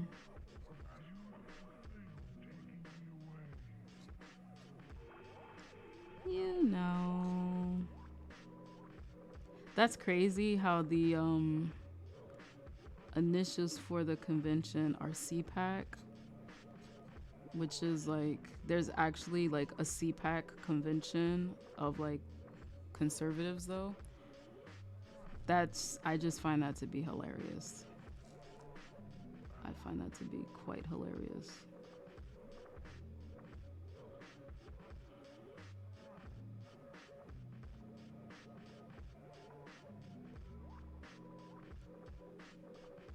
Quite hilarious.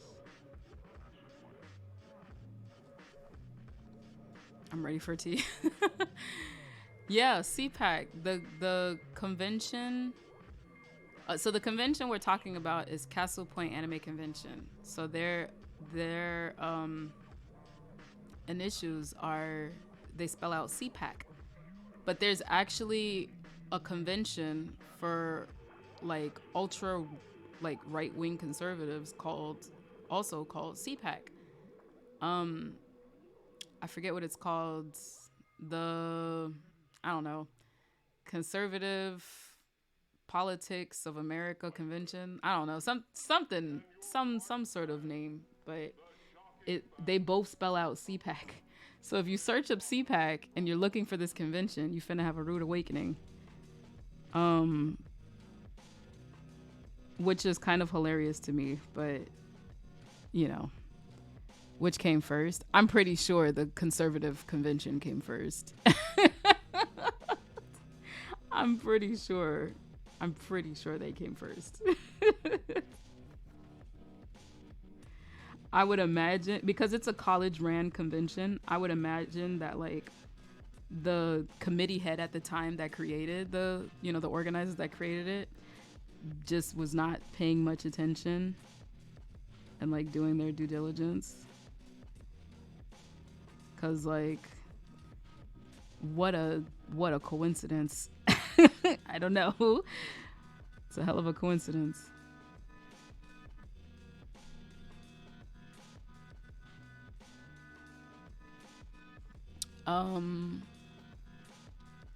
Wait, Groovy was saying, sorry, I just realized I missed that. Was that your first time at Brooklyn Industry Comics? Yeah, the Brooklyn Expo. No, not, what is it? The Brooklyn Independent Comic Showcase. That was my first time there. Hella lit. I enjoyed it. It was nice. It was windy. We did get rained out at the end. But it was nice. I saw some cool artists there. Very punk artists. Very New York looking artists. Very obvious to see what a New York artist looks like. But it was very punk and I was here for it. There were like some artists that I had wanted to talk to. That I was like, I didn't have enough time. And I'm not sure if they wanted to talk to me, but like there were some people that were like that like looked at my table and like stopped and then like turned to like my neighbor, and I was like, oh. But, oh. So like I don't know if it was like nerves or like what. One of my neighbors who was actually like directly across from me did come up to me though and was like, oh my god, I follow you online, I love your work. And they were like, I came knowing that somebody I was following was gonna be here, but like I didn't know it was gonna be like you were gonna be right in front of me. And I was like, oh, thank you so much, thank you. But yeah, it was cool. It was super duper cool. Will I go again? Probably. I think I would next year go to the Brooklyn Independent Comic Showcase. Which came first, the chicken or the egg? Maybe taking it back for the people. What's up, Rips? What's going on, Rips? Maybe taking it back for the people. Maybe. I don't know. I don't know. This convention, I don't know. The tea that I might drop, I'll drop in the server makes me wonder. Which people? I don't know. How do you compose each individual panel? Oh, how do you come up with how you compose? Got you. I do thumbnails first. I do thumbnails, and it's kind of like an open process. Like I don't make there's never a panel that is like there's never a time where panels have to absolutely be the way that they are in the sketch. There are times where like in the thumbnails, like in the sketchbooks, on the sketchboards, like the storyboards, I mean, when I'm doing the sketches of the storyboards,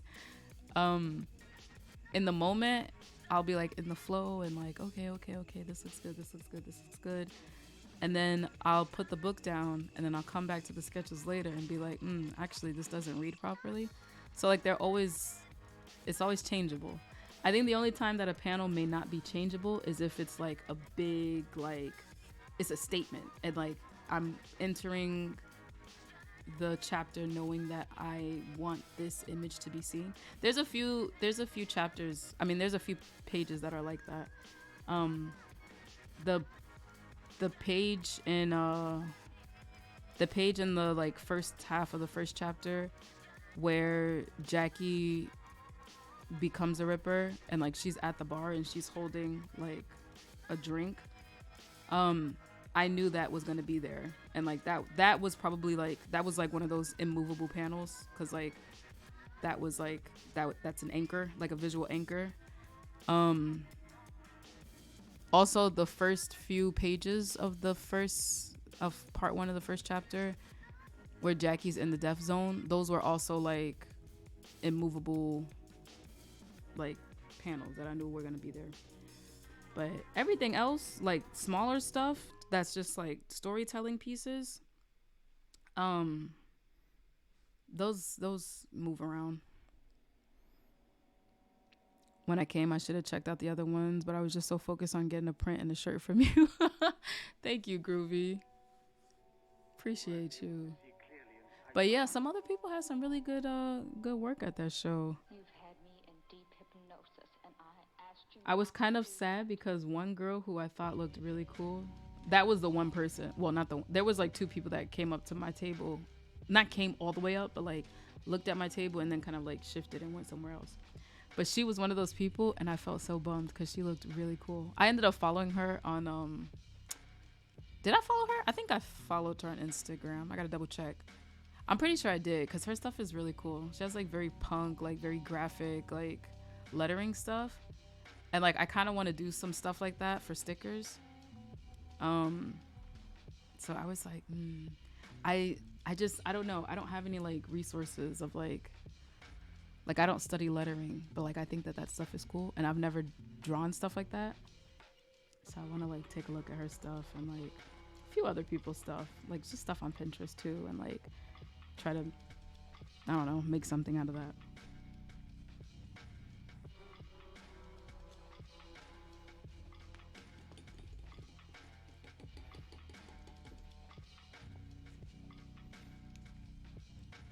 Damn, JK stylist rescheduled last minute, which is fine. So getting haircut Sunday instead. Oh no.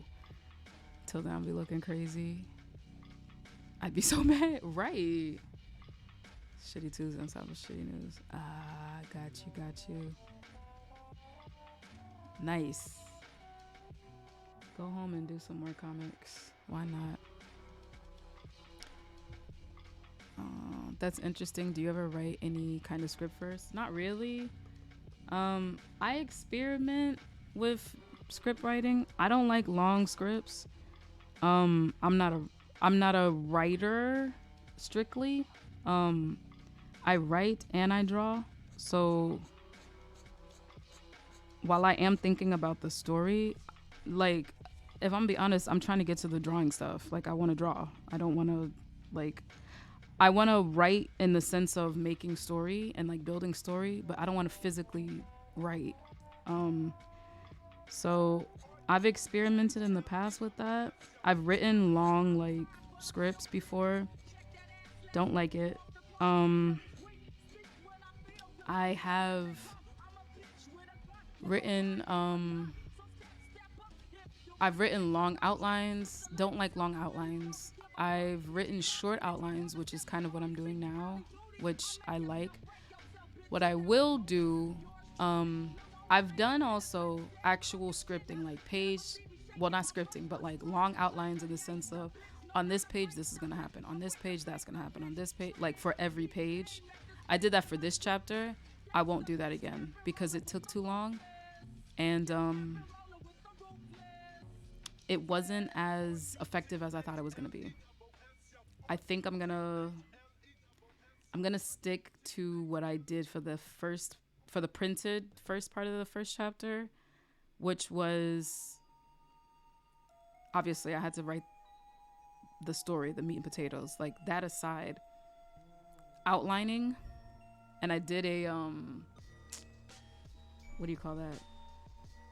Brandon, you remember the circle that what's his face uses, the guy from Rick and Morty? I usually do that and then outline, and then that's it. That is so quick. It's so easy for me to like quickly throw my thoughts together. And like Dan Harmon, there we go, Dan Harmon's story circle, I'll use that and a short outline, like bullet pointed outline of like what has to happen. And then literally placement and dialogue happens during the storyboarding at the same time. So I try not to get too lost in the weeds. I try to keep it simple because I'm an overthinker, and I will definitely sit there and overthink. And then I give myself a minute to just like step away from what it is that I'm writing and like the storyboarding and stuff. And if it's not working, then I'll change it. And like if the dialogue doesn't feel like it's working, I'll change it. The dialogue, I have more time to like change because I don't do the lettering until way at the end. And I'll do that digitally. But yeah, the compositions can change up at any time. Just as long as like even when I've gotten to the final pages and I'm like penciling it out, I'm just like, if it's not looking right, then I'll change it. I'm currently lacking the words to properly say what I want, but there is a book about camera perspectives in Akira Kurosawa's movies. What's the name of the book? His composition tech is masterful. Not Kurosawa, but I found the Zatoichi films on YouTube. You will be eating the... Ooh, okay. I'm going to need that. High tier tech. Adaptable to full stories, single chapters, and even character arts. Facts. Yes, free flow process. All right, Brandon. Yeah, my process is pretty free flow for sure. Yeah, I will get, if I get too stuck in the weeds, I'm stagnant. I'm hella stagnant, and it's I'm in analysis paralysis. So I have to kind of keep it quick, and I have to go. Like when I first started doing Resenter, I had some like comic friends of mine kind of like get on me about like breaking the chapter up and like launching Resenter as soon as I did. They were like, you should have just waited until this other part was done so that it would just be one drop, and like why would just like it would have been like you should have just did that. But it's like, I know myself, if I would have done that, it would have taken me an additional like 2 years to put out a single chapter. Like I'm definitely the type of person, I have to jump in and get my feet wet. I don't have time for perfectionism, cause that mindset will fuck me. like it'll really leave me messed up. Hey Janie. Hello. Welcome back to stream. Gigimu Collective love, Gigimu Collective love, Gigimu Collective love. Thank you, Dulces. Gigimu Collective love, Gigimu Collective love, Gigimu Collective love. Thank you so much for that sub. 11 months in a row. Okay, damn. I didn't know you were sub for that long, Dulces. Okay. Let's go. Family out here. Thank you so much. I'm happy to be back. Slowly getting back into my groove, into my stride. We were just talking about manga and comics, as we do over here. How are you? How are you doing? Streamer, why you use Pen, not Adobe? Oh my God. How's it going, Jane? Happy belated birthday. Right. Happy belated birthday to our lovely mod Kage, our wonderful mod who keeps us all together and keeps the stream running smoothly and not in chaos.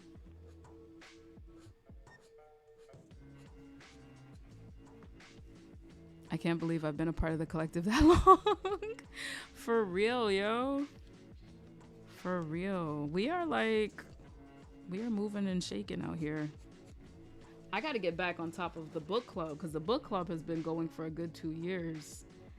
This year has been a little shaky though, but it's okay. We'll get back to it. But yeah, get the collective fam showing out. I appreciate y'all. Thank you for the warm welcome. I'm back and ready to get some work done. Hey Zay. Thanks guys. We can play, but my birthday is over. How was your birthday? Still hoping for a Mario Kart birthday hang for Kage. Indeed. I have to announce some bad news. I'm so sorry. But it's not gonna be a game stream this Friday. I apologize. Let me tell you why. There is a Weeb event happening this Friday, and I have already informed IRL friends that before it is hermit season, and I'm like next month, May, I am not going out. I'm not hanging out with anybody. I am working straight on art, on pages, on like shop creation stuff, new merch, because I sorely need new merch in my shop. I need new stuff, and I have plans for stuff, but I just haven't gotten a chance to jump onto it. So since I've been on vacation, I'm like, all right, this is the end of the month. New month is coming. Let me start brand new and fresh and focused. But if I start that now, my friends are going to be like, ew, why you didn't say anything? Like, I wanted to hang out with you, which is fair, right? It's fair. So to be fair, I'm going to spend the remainder of this month hanging out with IRL friends. And then once May hits, I'm going to spend the entire month with y'all and working my ass off.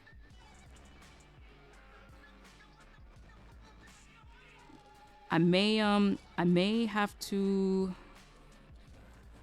cut the game streams every once in a while, like if work is getting crazy. And there's like things that I absolutely need to complete. I have to start getting tighter, like more strict with like my deadlines and stuff.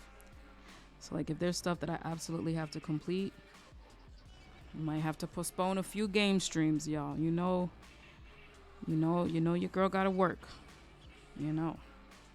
Everybody's looking for the new chapters and all that jazz. So but yeah, specifically this Friday, it's gonna have to be one of those things, you guys. I'm so sorry. It's gonna have to be one of those things. The betrayal. I'm sorry. I'm sorry.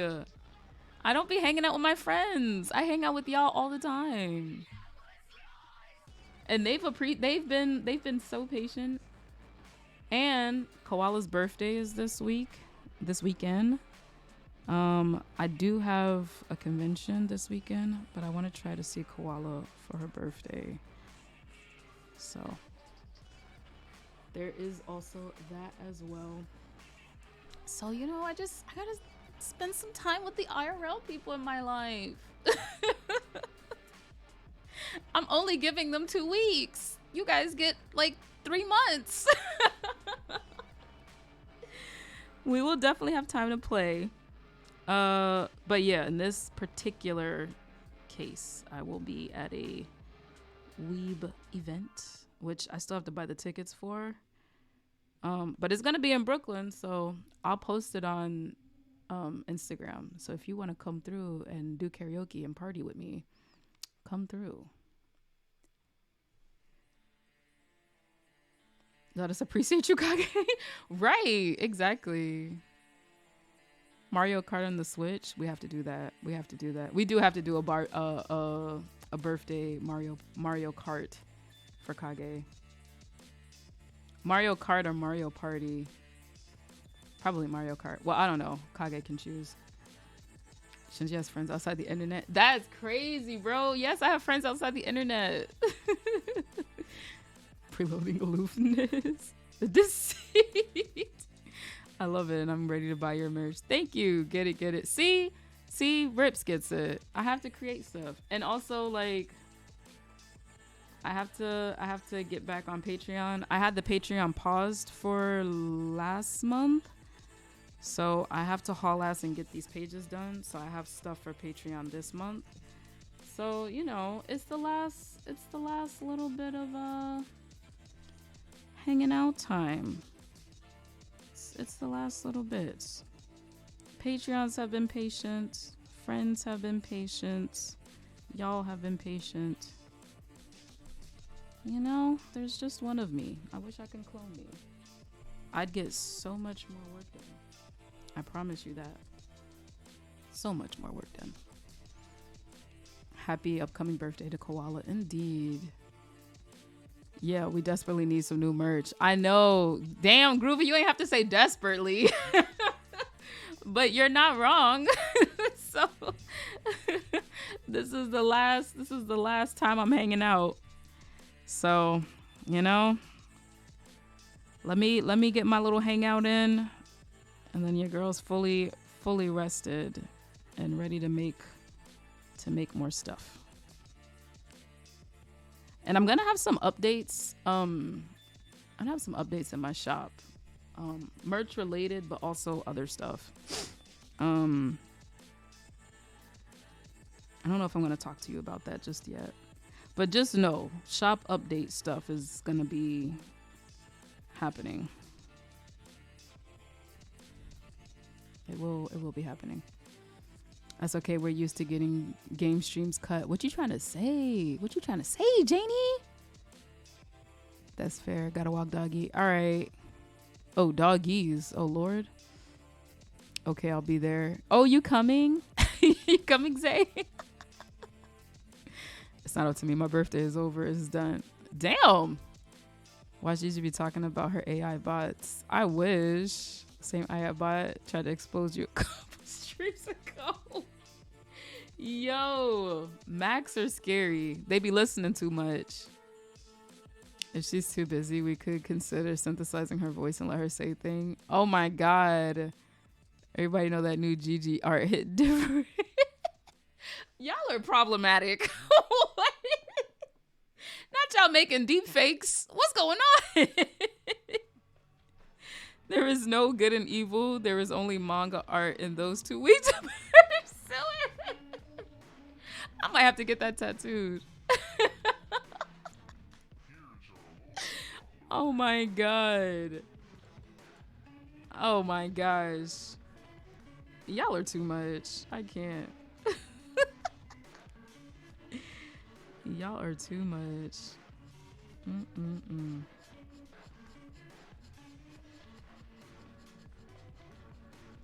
Now play too damn much.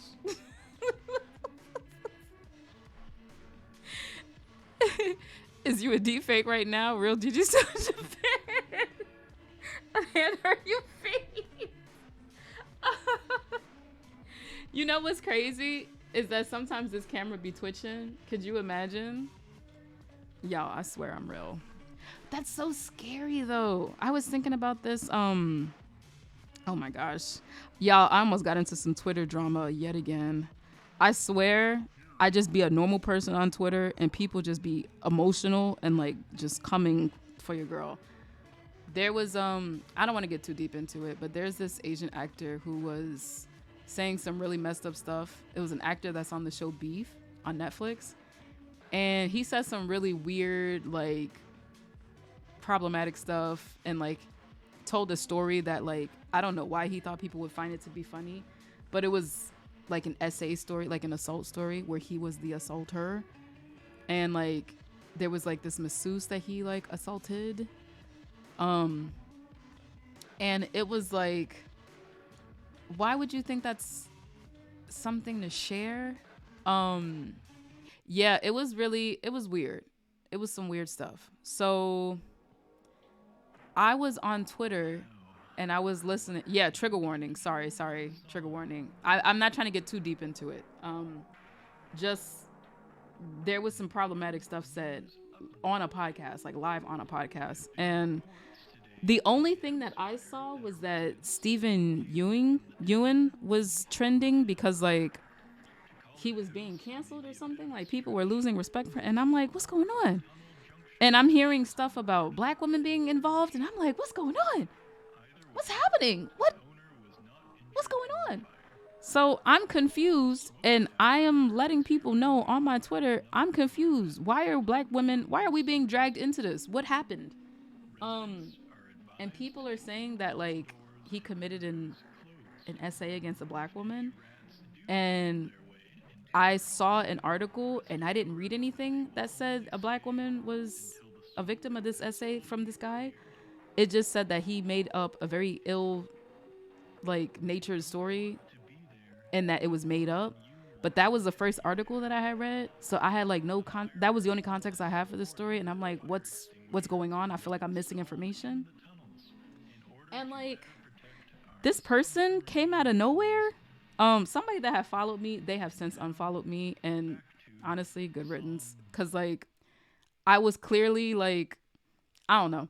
Anyway, this person that was following me was like emotionally charged by the situation, which is fair, but like was kind of being like kind of a, I don't know, kind of like a dick about it, low key. Like, I was kind of confused as to what's going on. And, you know, people are like, oh, this actor committed this crime against this black woman. And I was like, oh, where is, oh my God, Zay, this is not funny times, bro. This anyway, I'm like, people just commented that this was what happened. And I'm like, I need an article. I need something written that I can cite. Like, where, I need more information.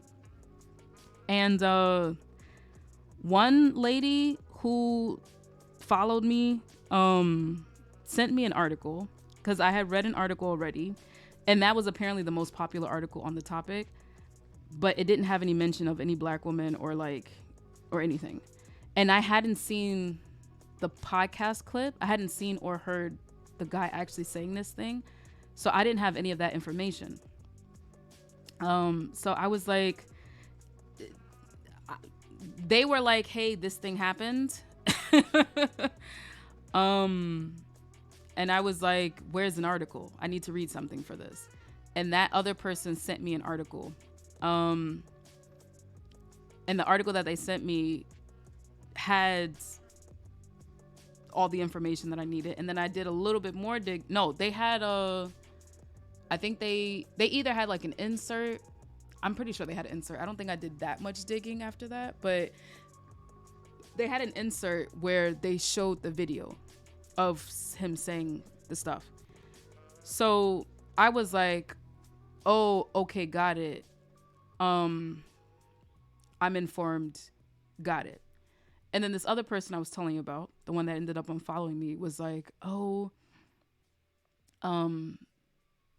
like I was confused. Like in that thread, I was like, I'm so confused. Like I keep hearing this thing. This is like, I was doing a clip and missed the context of what's being talked about right now.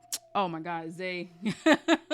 Twitter drama where I'm confused and I'm trying to get context about a situation, and I'm also trying to get articles about this situation. And in the process of doing that, somebody got into their feelings and got hurt. So in my thread, I'm like, I don't know what's going on. Why are black women being brought into this? I read an article. It said that the story was made up and it didn't say anything about race, but I feel like I feel like I'm missing some information. Like, what's going on?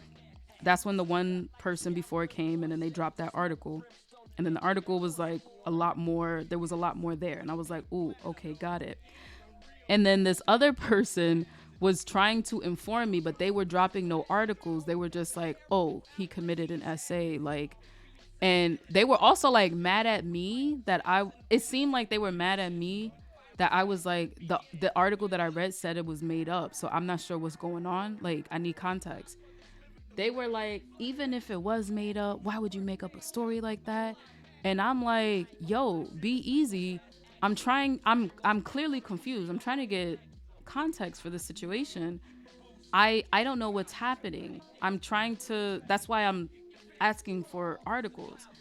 And they're like, oh, why would you even need an article to read up on that? And I'm just like, do you know how many deep fakes and shit is out here? Do you know we have AI now? Like, that's not a pipe dream. That's not a Star Trek plot. That's real life. There's fake news out there. And I'm not trying to defend this man by talking about some, oh, this is fake. I am not trying to defend this man at all. Like, what he said was disgusting. The difference, though, and like, even if I knew this actor, which I don't, even if I cared and knew this actor, saying stuff like that, that's not something that I'm gonna, I'm not gonna do that. So it's like, clearly she doesn't know my character, which is fine. But if you knew common sense, you would know that, like, clearly I verbatim wrote, I need context. Where's the articles? You are not an accredited source. I cannot cite you. I cannot cite, I heard this from person on Twitter that this thing happened. Like, if somebody wants to talk to me about this thing, I can't be like, X, Y, and Z, at X, Y, and Z on Twitter said,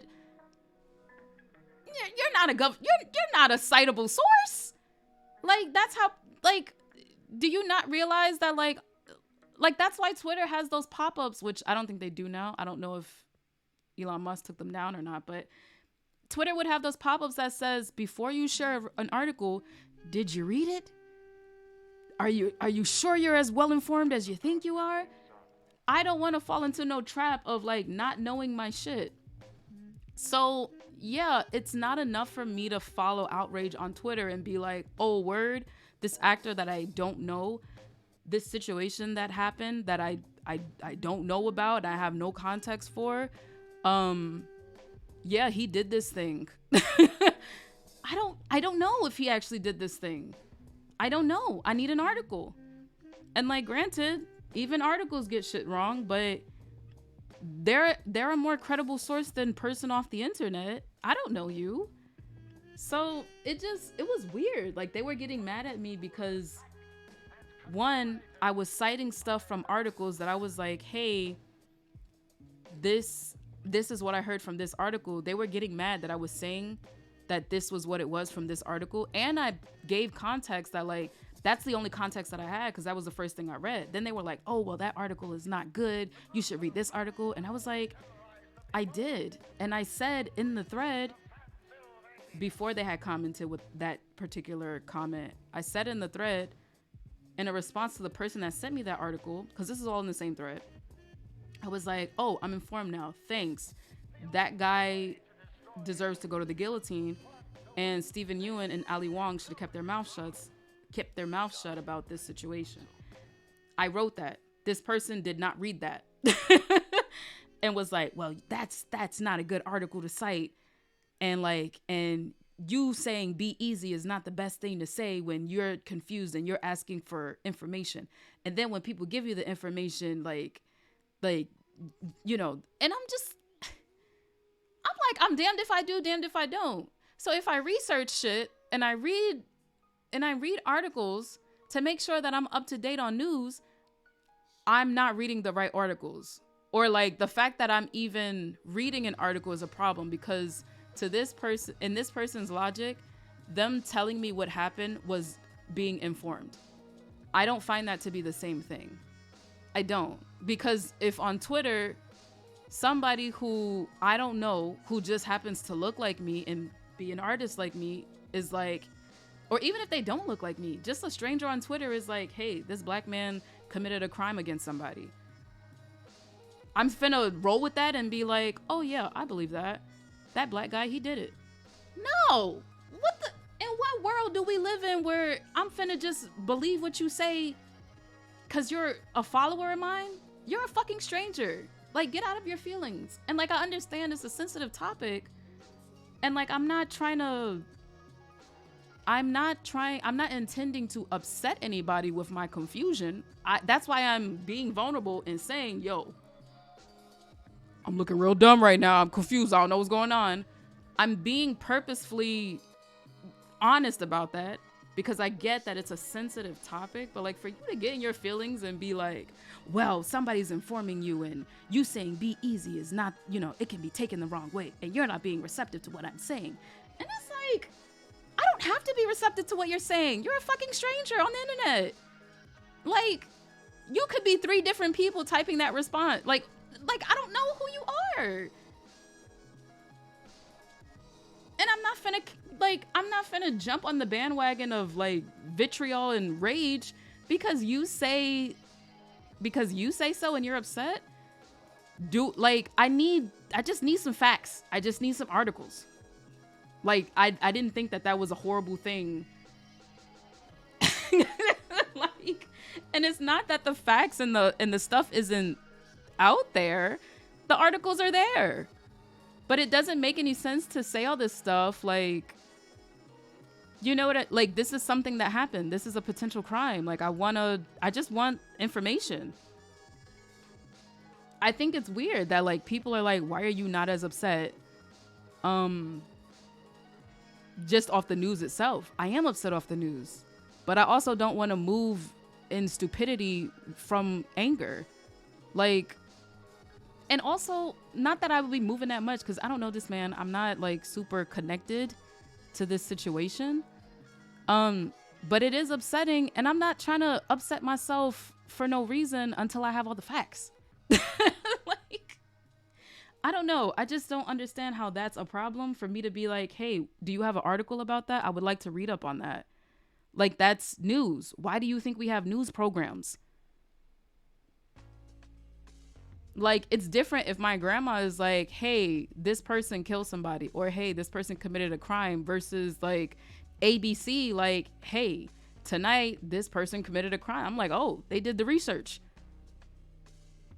Like, they're an accredited news source. They have credentials. I can cite them.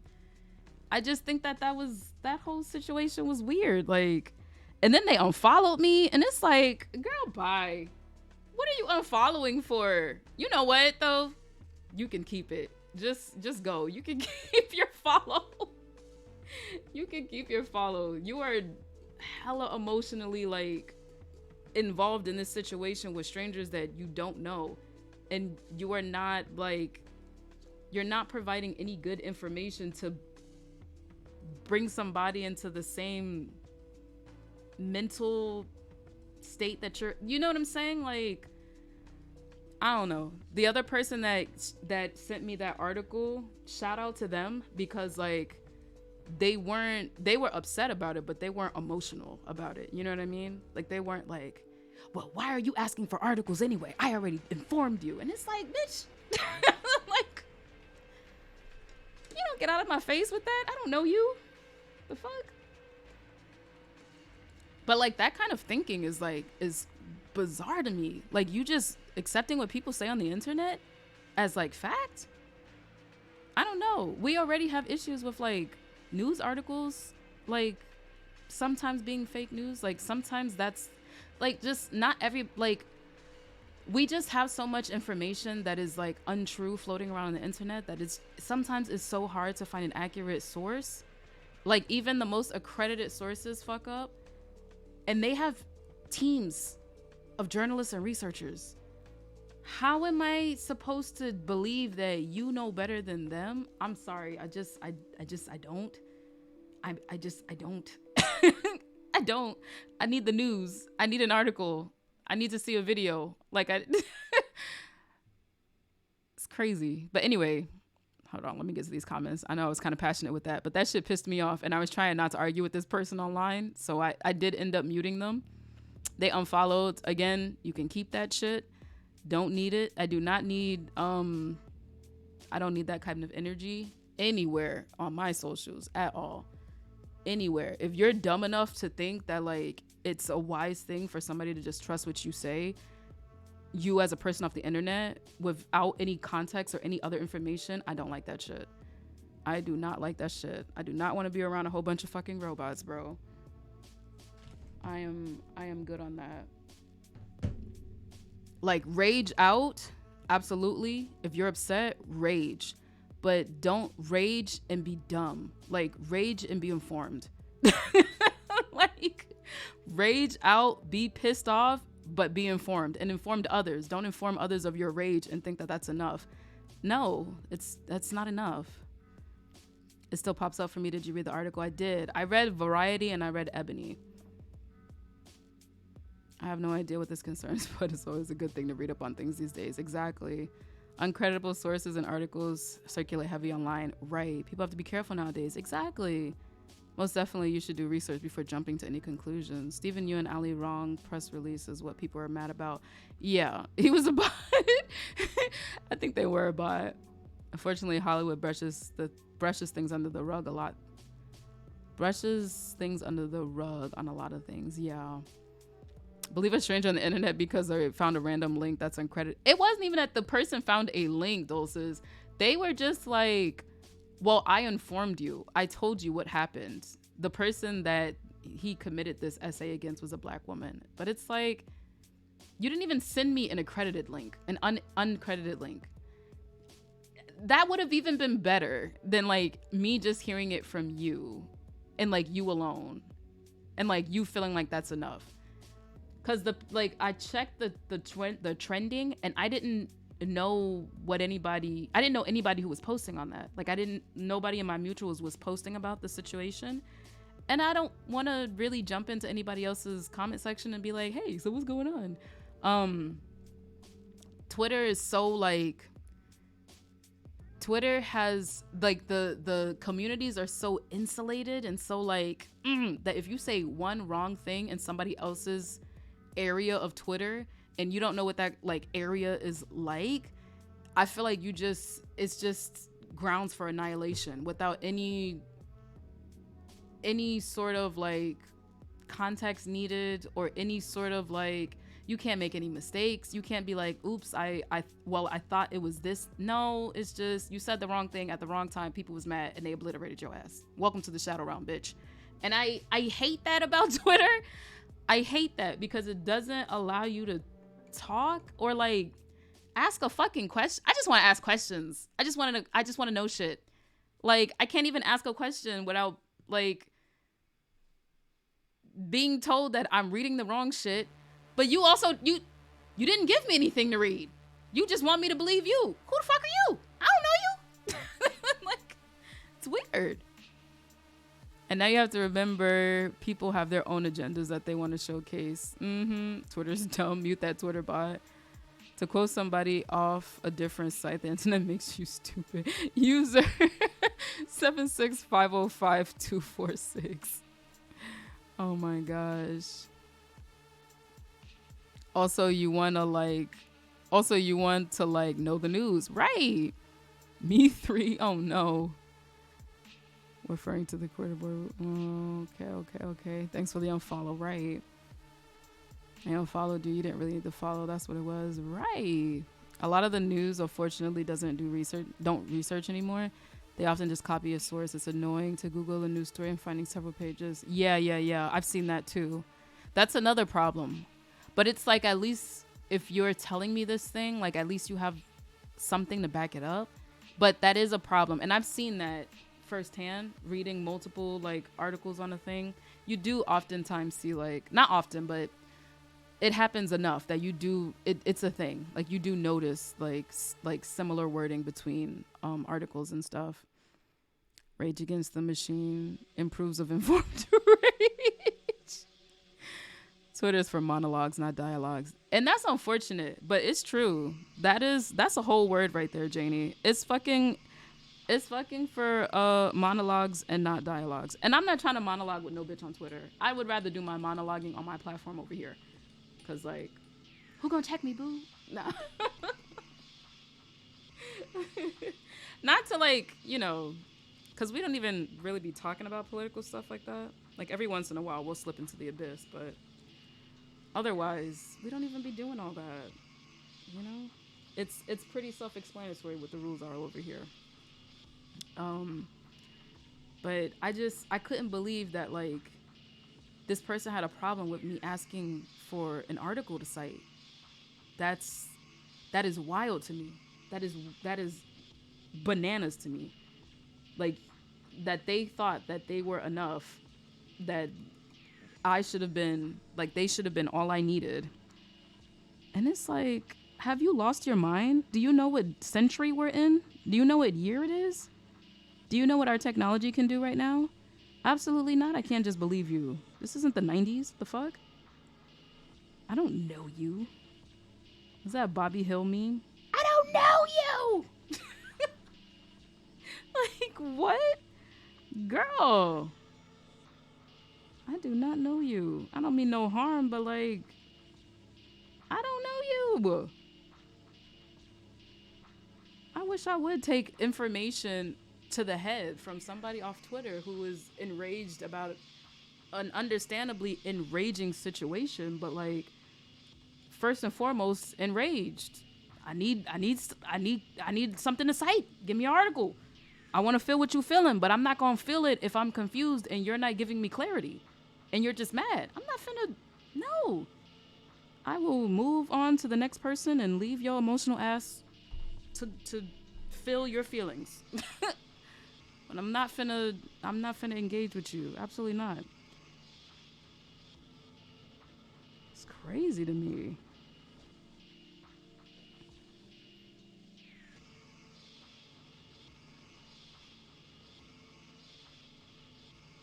But anyway, yeah. All that came from the idea of like deep fakes coming up. Like, people is really upset on Twitter that like in the world of deep fakes and AI and, you know, not to say fake news. I hate saying fake news because I feel like, you know, that's in the same way that like, I don't know, there's just certain words that like it just a certain type of individual pops up. If you say woke, which even as a black person, I feel like, oh my God, I know what woke really means, but like to the larger mainstream media, woke is something completely different. Which is hilarious when some of them people get called out on that shit. But saying stuff like fake news, it makes you think of a certain type of somebody, and like I don't want that image on me because that is not who I am. But fake news is out there. There are sources that are not legitimate sources, and it spreads a lot of misinformation. So in the year of our Lord 2023, there's a lot of fake shit out there, and fake shit has been out there for a minute since, you know, when Facebook was a thing. Fake shit has been out there for a minute. So none of this is new, but the technology to distribute this fake shit is getting way better. Way better. So, you know, the fact that this person thought that I should be able to trust them off the strength of their word alone is preposterous. I've never even seen your face. Like, I don't even know what your hand looks like. Like, at least, like, if I had no camera, y'all would know what my hand looked like. You know, like, I don't even have nothing to go off. I don't know, bro.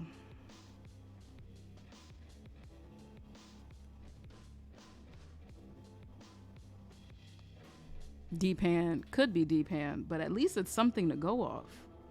I have nothing to go off.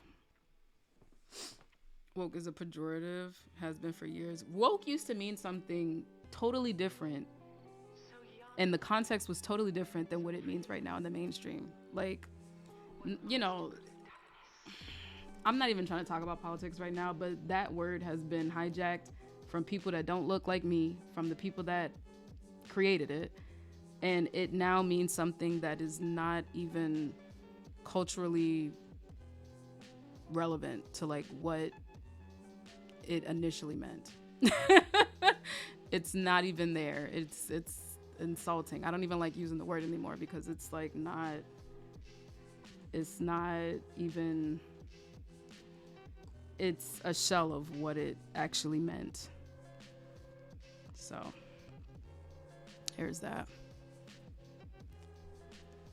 What happened to the word woke is what happened to all the words on the internet, it seems. It's just another buzzword. It's just another example of like shit that black people talk about that is culturally relevant to us being co-opted. Co-opting language is what reactionaries do. It's not just the right, it's the left too, co-opting the word woke. And this liberal, like, this black woman was talking to she did an interview, I forget what platform it was, but she did an interview with this one lady who was a liberal woman, and the black lady asked her, what does woke mean? And she couldn't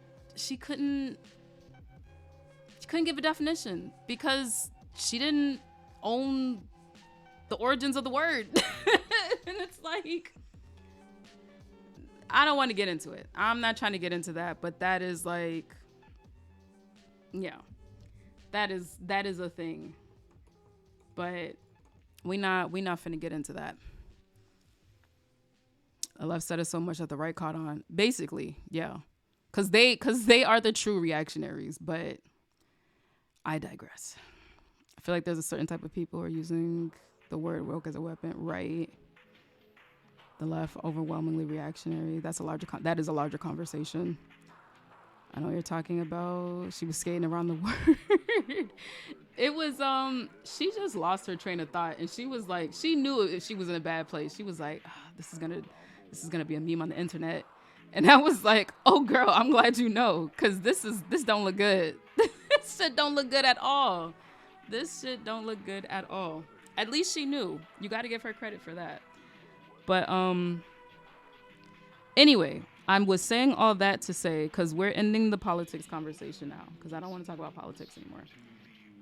But I said all that just to say, with all the fake news and like the misinformation happening in the world right now, you have to be a fucking fool to think that I am going to trust somebody on the internet saying, oh, this is what happened, and not dig deeper.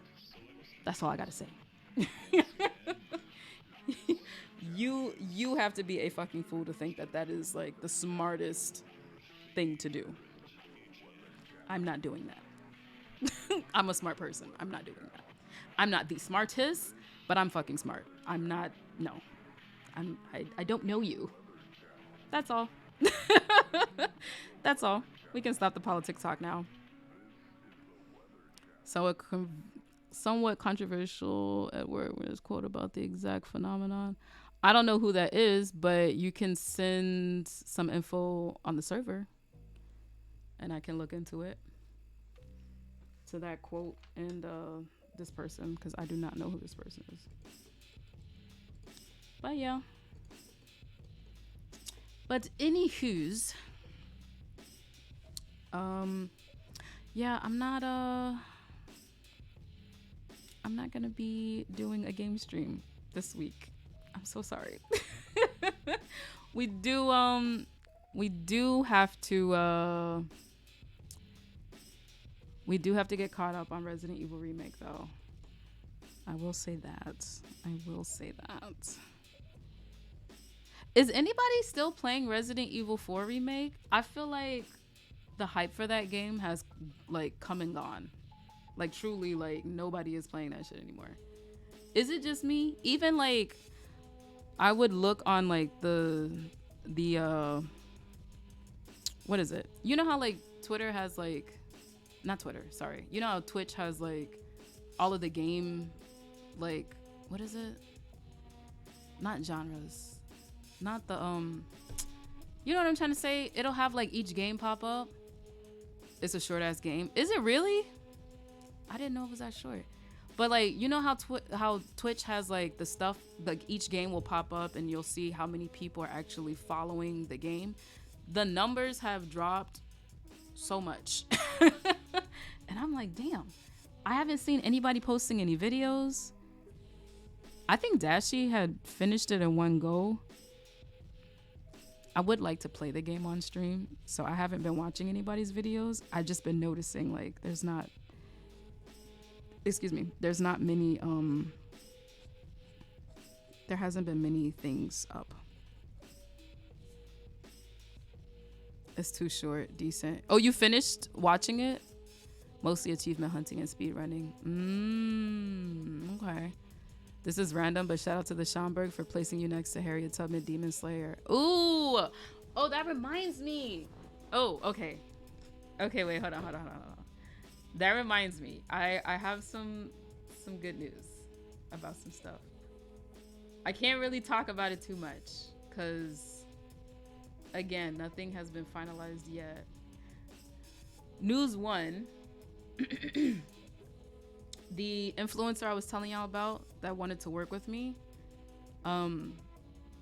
it's been a long silence because we were doing negotiations and they were like, let me get back to you on this. And I was like, all right, cool. And then they were doing their own thing for a minute. I was chilling. I was in Japan. So I came back and they were like, they got back to me and they sent over a new contract.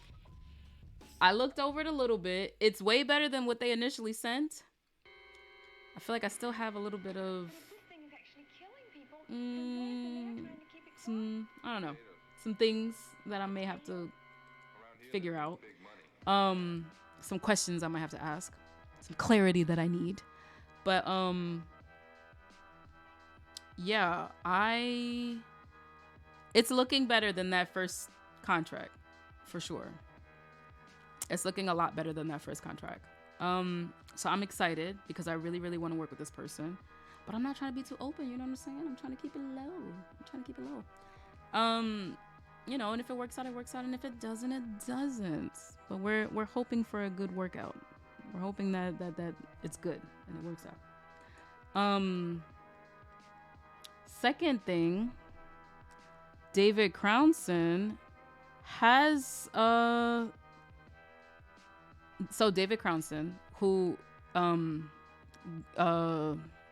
Groovy is talking about, is the author of Harriet Tubman Demon Slayer.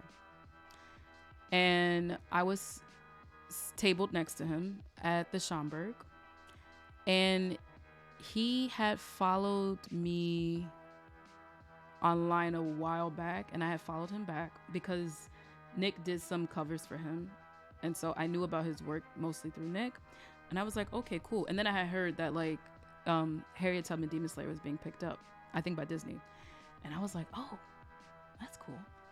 So, you know, me being a New Yorker, though, I wasn't trying to sweat him about it. I was just like, hey neighbor, how's it going? Keeping it real, you know, keeping it real cute, keeping it light. And I don't think he recognized my face, because I'm sure he's not on Twitch. And y'all know I don't post my picture a lot on Instagram on my feed, but I post my photo a lot on my stories, and I don't see him ever checking my stories. But he knew my work and was like, you know, he expressed an interest in having me potentially do a cover. So that happened. I am gonna have to reach out about that though, because yeah, that happened. He mentioned that, and I was like, oh, and it was in the middle of the convention, so I was like, oh, okay. I mean, I'm down. But my goofy ass, I did not reach out yet, so I have to reach out. But yeah, that's happening. So some good news is on the horizon. I told you this year was gonna be a good one. I told y'all this year was gonna be a good one. So some potentially new stuff on the horizon. But that was the updates on that. Yeah, you just reminded me about that, Groovy. Thank you kindly. I can't watch his videos. He's too loud, even when you mute him. You talking about Dashi? You said Dashi is too loud, even when you mute him. Is that who you talking about? I'm fucking dead. I actually brought Harriet Tubman Demon Slayer is getting picked up by Disney. Yeah. Congratulations, a win is a win. Well, thank you, but you know, I don't know yet. I still have to reach out to him, and we have to sort out some stuff. The influencer that I'm talking about, those negotiations have been going on for like a month now, maybe a little over. So I'm ready for that process to be done with, because like your girl is doing this by herself. But like I said, this contract is way better than what they gave me. What they gave me was poopsicle. Would not feed that to nobody. So that's good. Oh, the other job I told y'all about before, the NDA one.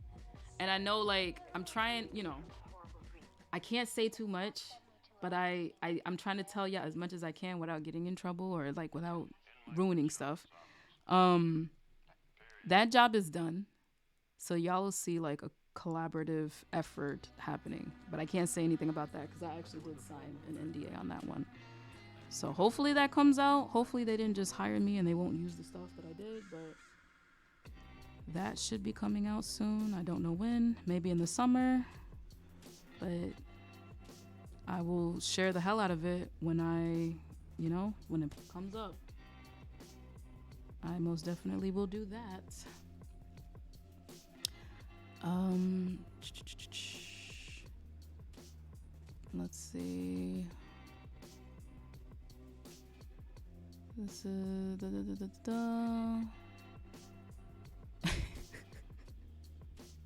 Don't tell us it's a collab drop. Don't play with my lotions like that. You'll see. There's some spicy stuff happening. You will see. Wait, damn. You said something about Resenter. What did you write?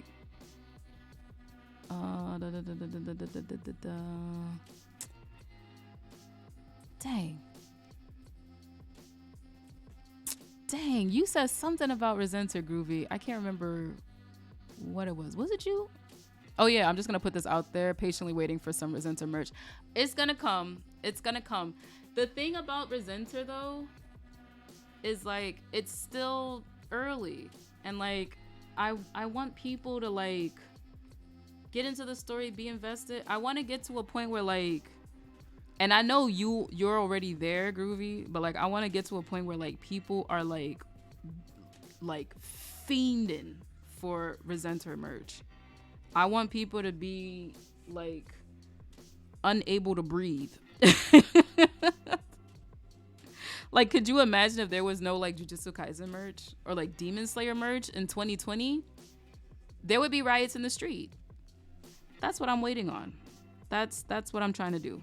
I'm waiting for it to be riot level bad before I start dropping some stuff.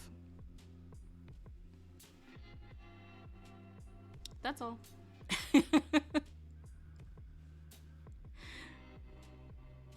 But yeah, the fact that you said Dashi is still out, even though even when he's muted, is hilarious. I love Dashi. Dashi got me through some real rough times at that restaurant. I'm gonna be honest with you. We used to at the restaurant I was working, it was a Japanese izakaya.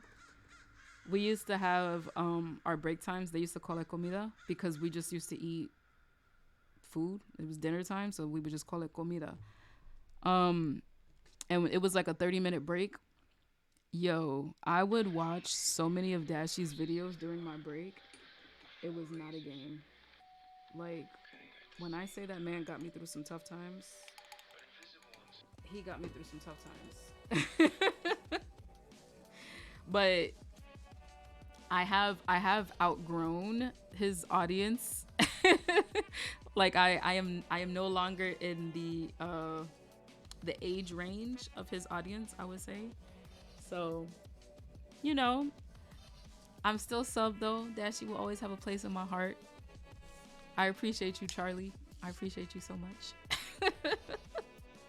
And he be catching me sometimes. He be catching me sometimes with some small stuff that he be saying. But yeah, you know, he do be loud though. He do be loud. I'm not even gonna hold you. He do be loud. Oh my god. Freud, Harriet Tubman, Demon Slayer, Resenter merch. Interesting combo. Harriet Tubman, Demon Slayer, Resenter merch would be fire. Well, you know, it's getting picked up by Disney. I don't know if that collaboration could happen, but, you know. She wants us to consider murdering each other, murdering even. Wait, what? What are you talking about, Sarge? I was already there when I saw the cover and read it. Groovy let Gigi plant the seed, water, and let it grow. Right. I'm trying to plant the Resenter seed. I want people to be thirsty. What did Kendrick say? Dying of thirst? That's how I want people to be before I start like really dropping merch. I have that sticker of Jackie. So many people have been like that one image that I told y'all about when I was talking about how I organize my panels. The one image of Jackie, I don't have the book on me, but that one image of Jackie after she becomes a Ripper and she's hanging on to the glass. She's drinking, like, in my mind it was whiskey, but she's drinking whiskey at the bar. So many people have been like, this needs to be a print. This needs to be a print. And I'm like, really? And they're like, this needs to be a print. Make it a print. Just like, okay, you know, well, It could be a print. We'll see. We'll see. We'll see. We'll see. We'll see. There's a lot of other things happening. We'll see.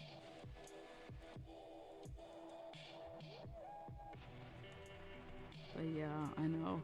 Some people have asked about Resenter merch. Not enough people have asked though. When I have like a ton of repeat customers coming to me at conventions, or even like repeat customers that like I've never met before, that have just, they have the book and like they've read the story, and like, you know, once a few more chapters are out and like people are like dying of thirst, you know, I'll release y'all. I will bring y'all, you know, I'll bring y'all to glory.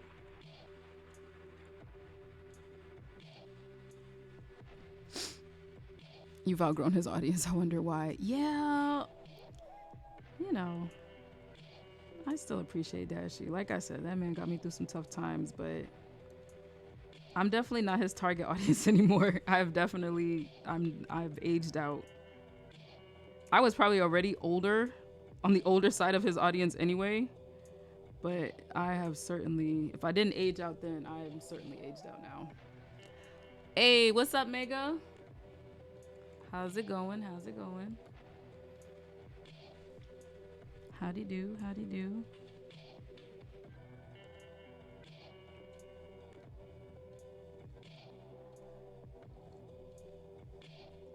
Secret desire of the artist is the audience committing crimes in order to be able to possess the artworks, or in this case, the merch.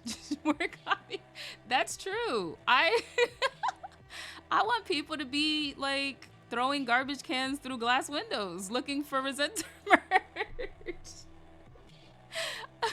I want the audience to be rabid fans. Like, I want people to be foaming at the neck waiting for me to release something new and like merch.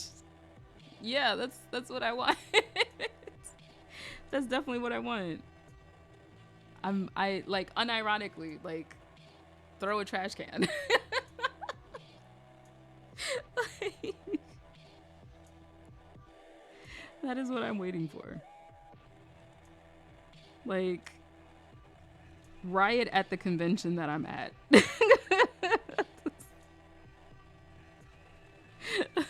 Protests, like, peaceful protests is at my table.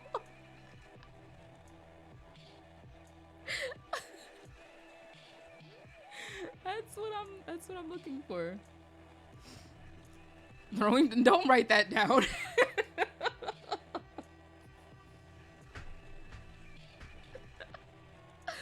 Oh my god. I'm foaming at the mouth now. I need more people foaming at the mouth, Groovy. It can't just be you and like a handful of other people that have asked. Like, every event that I need people sending me DMs and like, just, I need it to be like a whole zombie apocalypse sort of situation where people are like, I need it. I need a crackhead situation. Like, I need people to be like, what's that dude's name on the Chappelle Show? I should know this, but I don't. The foaming?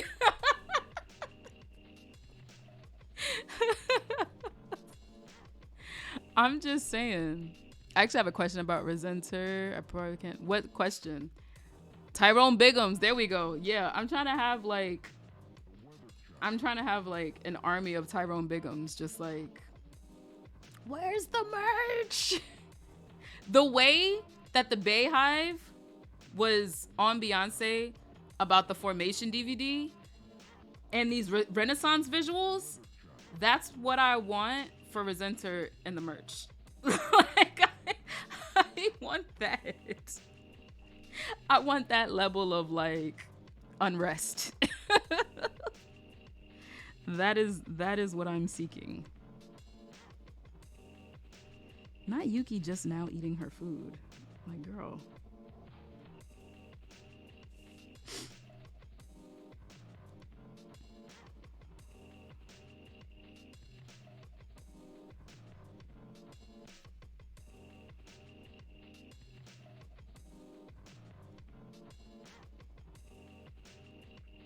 don't know if this was a good idea, actually. Color her eyes.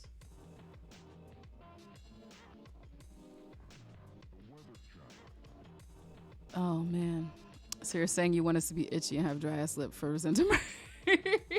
Bigums with chap lips. Yes. Yes. Not crack. That's what I want. That is what I want. I want people at that level of depravity. He wants us to roll our eyes in our head. Oh my God. I'm looking for that level of depravity. Yes, I am. Yes, I am.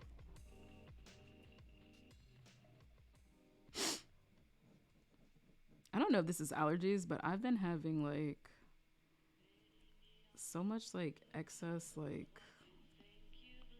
let me not say this. This is gonna be so gross, but I've been having sinus issues. I don't want to say the word because y'all are gonna be like, ew, that's gross. Ew.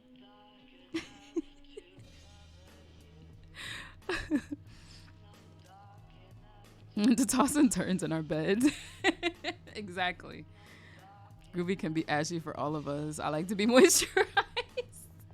So what you're saying is, Dulces, you're finna throw the trash cans. Got you. So there's a separate camp of depravity. Okay, I got you. There's the trash can throwers and the crackheads. The ashies and the chaotics. Got it. Got it. Can't find sleep without it. Yes. GG wants people fighting on Twitter. Yes. Oh, if people were fighting on Twitter for Resenter merch, for any merch of like my stories that I put out, it would make my day to just see people just throwing all types of like Twitter mallet like freaking bombs, pipe bombs, like Molotovs, like so good. Just throwing words. I can be chaotic and moisturize. Don't do me like that. I have shea butter right here. Access. Oh my God. Groovy, don't say it. I know y'all can hear it. Camp Ashy and Camp Moisture. All I'm saying is I am that is the level. That is the level that I'm looking for. That is the level of need that I need people to have for me to put these items out. That's all I'm saying.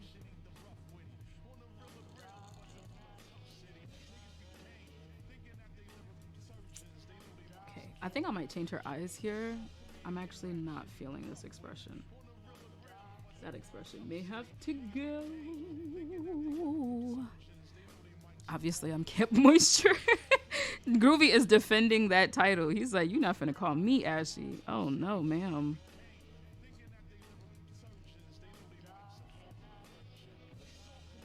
Wait, I missed your question. Now that I think about it. Stupid question, but is the cover for the second chapter going to be the same as the first? This page of like this chapter that's like almost done, it's probably gonna have the same cover, but I think I might invert it because it is part of the same chapter, but since I released them separately, I don't want to confuse people, but I want it to look like cohesive. So I think I'm gonna do that. I've been thinking about that too.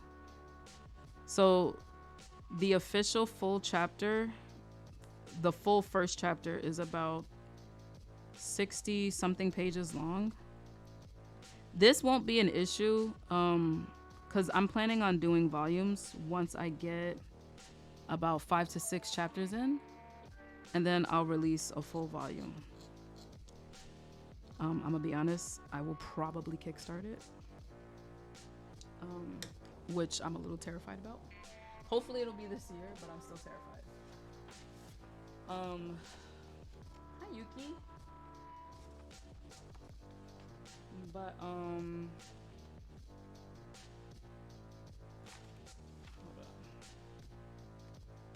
up. But yeah, I hold on, give me a second, y'all.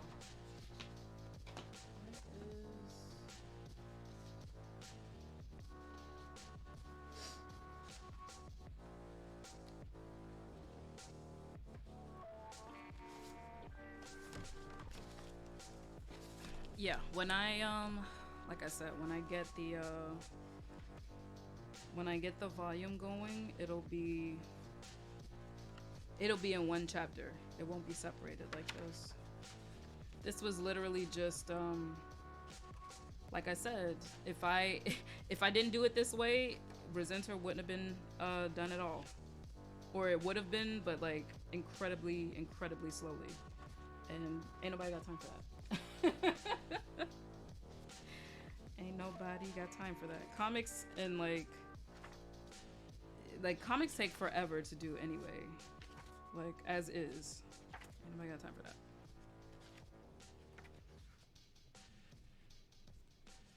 Okay. Where is this other?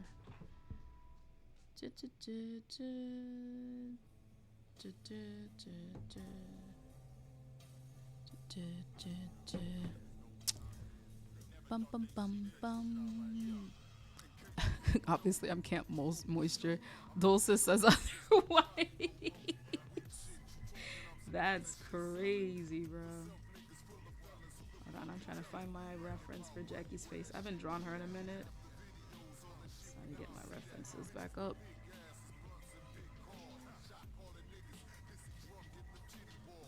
I was gonna ask the dust, all deserted over here. Y'all are too crazy. Where is...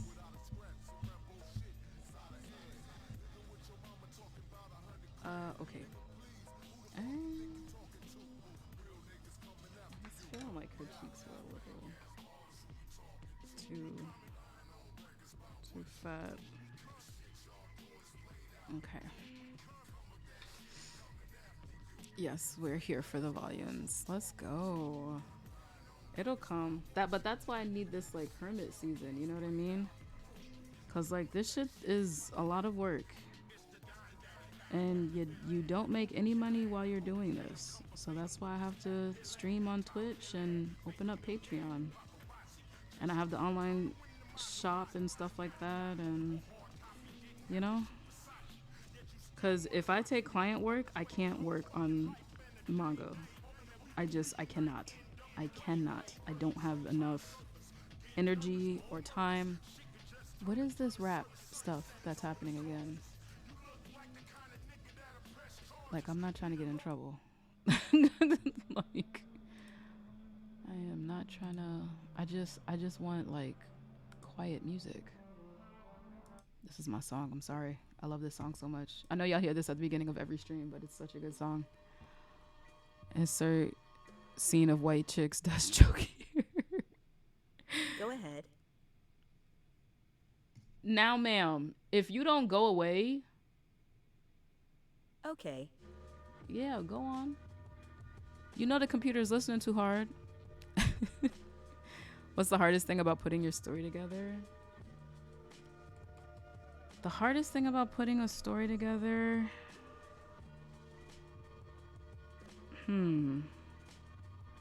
I think the hardest thing about putting a story together is the, like, not being sure if, like, it's gonna work. That's the hardest part about putting a story together. Like, not being sure if, like, people are gonna, like, get it, like, if it's gonna work out. I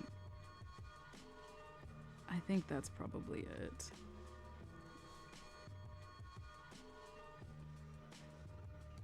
Like, I think,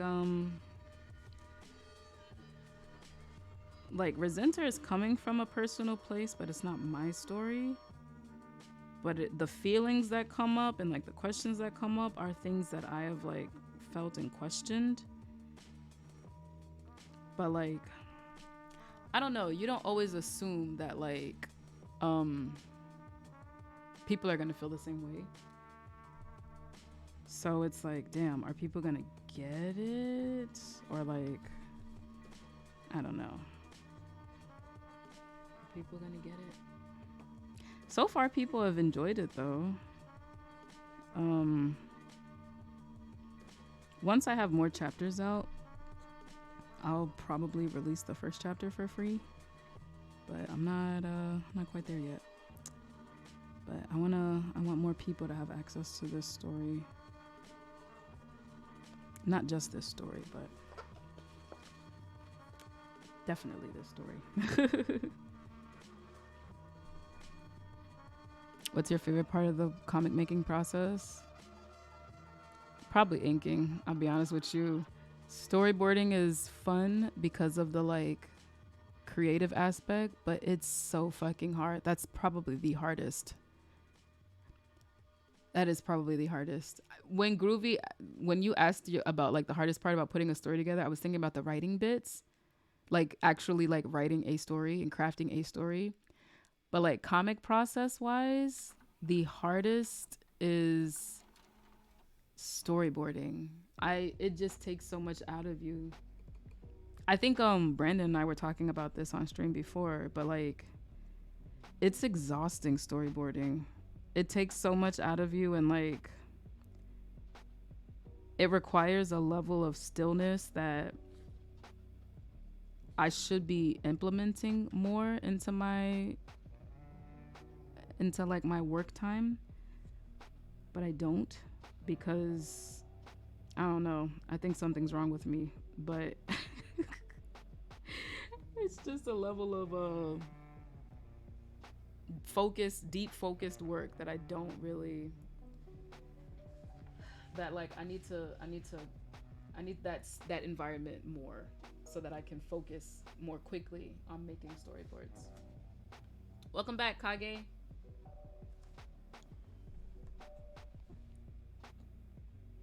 We were talking about comics.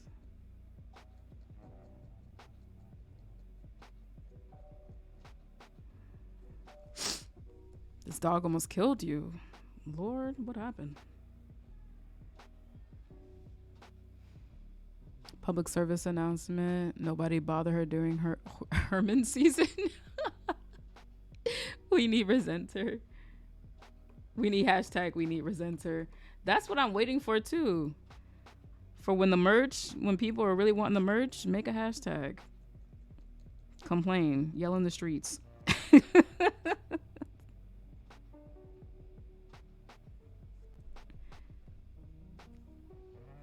But in all seriousness though, yeah, my goodness, yo, storyboarding is tough. Storyboarding is really tough.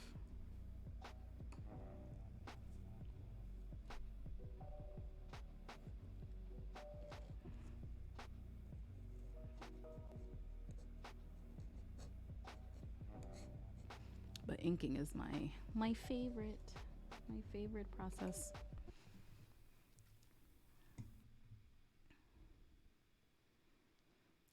Is it hard creating and developing your own OC? If I were just creating a character, it probably wouldn't be that difficult. But Kage had mentioned this yesterday during the creator session meeting. She had mentioned not wanting to like create a character for no reason and like not have a story. I feel very similar. So if I'm creating a character, I feel like there has to be something there. Or else I don't really want to, unless their design is like really, really cool, I don't really want to draw them. I'm trying to break out of that a little bit so that I can, I don't know, I kind of want to mess around with like characters for like my online shop, like creating characters. So like not necessarily needing a story, but like if I decide to make a story, then like that's one thing. But yeah, but it's difficult for me to get riled up about a character about an OC without like there being a story. It can be. Cause like there are two characters that I was drawing before. The like Frankenstein and like Bride of Frankenstein girls that are like I was trying to get names for them. I remember asking y'all and like making a thing about it on IG. I love the design. I've only drawn that character like 2 or 3 times. And it's because I have no story with her. Even though I like her design and she's fun to draw, there's no story. I was like, y'all remember that character? I was looking for a name. Hold on, I'm gonna find her right now. I think we did actually end up naming her. I think we named her Deja for Deja Vu. But I was thinking about naming her Patches. This character.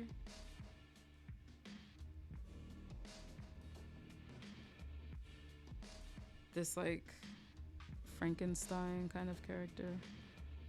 Her, and then like my devil lady.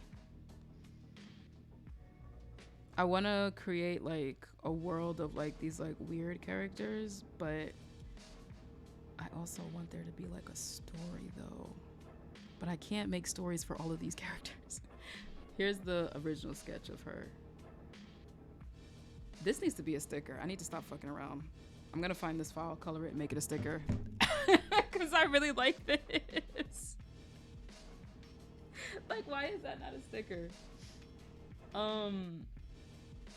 Yeah, that needs to be a sticker. But I want to do a few like pinup stuff, like pinup sticker stuff, and you know, not getting like super lowbrow with it, but like, you know, some pinup stuff.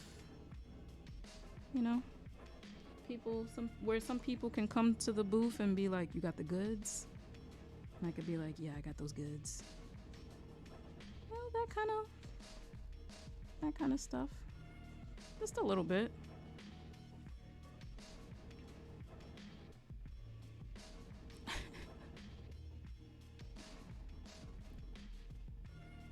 That's crazy. Don't worry, I plan to #resenter thirst.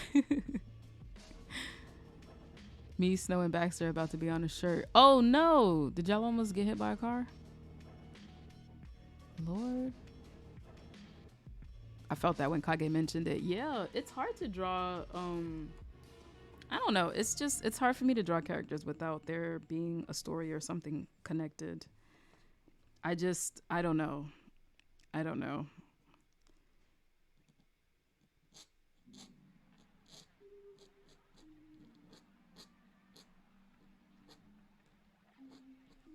That is also how I operate.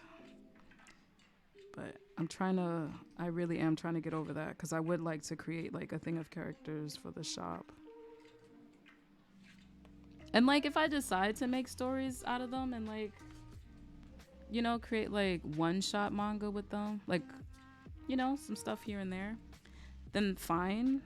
But, you know, have little, kind of like little mascots running around. I think that would be kind of cool.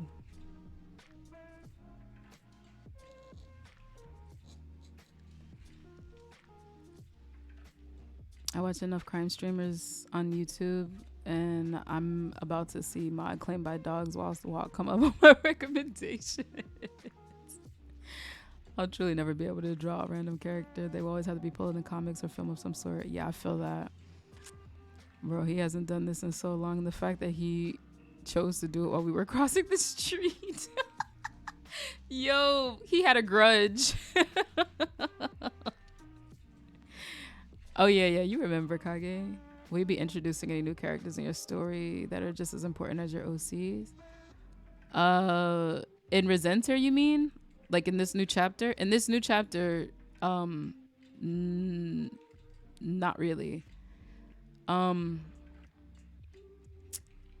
Potentially in the next chapter. If it's not chapter 2, then it'll be chapter 3.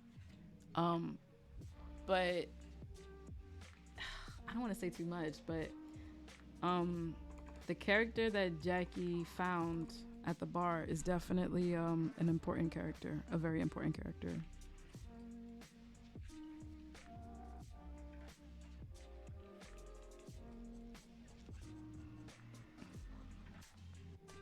Oh, this is the fun part of like storytelling and writing stories. Ugh. Like sharing bits and pieces of information. I don't know. This part of it is fun. The curiosity. I like the devil lady. I like the devil lady too. I need to flesh out the girlfriend though. I know we named her Deja, but like I'm not really liking Deja. I really like Patches. It's just easy and simple. I did like the like meaning behind Deja and Deja Vu though. I think Zay made that one up. Maybe their story will be called Deja Vu. I think that works. I think I'm gonna name her Patches. Patches is just so easy. It's like it rolls off the tongue. It sounds banji, which is kind of like their aesthetic. Like I think I might go with that. I think I'll just keep her at Patches. I'm so sorry, Zay. It was a good idea. What about a collective member cameo in Resenter series? Maybe that might have to be like, I don't know. I might have to do like a contest for that. For Resenter or any series. Wait, I'm off context. Mega, you gotta let me know what exactly you mean for that. Are we talking dark pinup? Yeah, pretty much. Dark pinup stuff. Dark pinup, like pulpy, kind of like grindhouse sort of pinup stuff. Like definitely in that. I actually drew. I'm sorry. I'm gonna have to call her Patches. That's her name. I was testing paper, like watercolor paper, because I mentioned earlier, like I have these new inks and stuff. I have these new inks. I have new watercolors, and I mentioned to y'all a bunch of times I'm trying to get back into watercolors. So, but I was testing paper. We had rated oak tea art a few weeks back, and I asked her what paper she uses, and she never answered me. So this entire time I've been like, what paper should I use? Oh. So I was looking online, and one artist online suggested this brand called Fluid, and they're kind of expensive, y'all.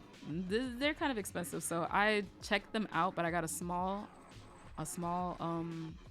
thing of paper, and I was messing around, and I drew Patches, but I didn't draw her in all her patches. Also, I just realized she's got like boobies out, but the color on this is not like super duper accurate, but like it's a lot more vibrant in person. But I was messing around. She's got boobies out. But can we just appreciate your girls like shadowing here? Like, y'all, come through.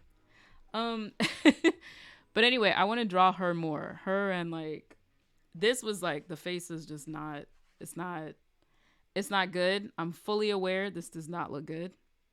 I was really just testing the colors, testing the paper, and like kind of messing around. The paper buckled a little bit, but like not too much. But it's pretty good. I like it. So I want to do more illustrations using those inks and like watercolor stuff. Where's Wally Collective Edition? Maybe a pedestrian. I have Kage walking the doggies in the background. Oh my gosh, we'll see about that. Really, it's hard for you to make it look so easy, especially when you made that black one versus the world print. Thank you. About to become rippers for real. Be safe, right? Sitting here running in the street with this dog. I meant for your merch. Oh, for both, for Resenter and for any series that I put out.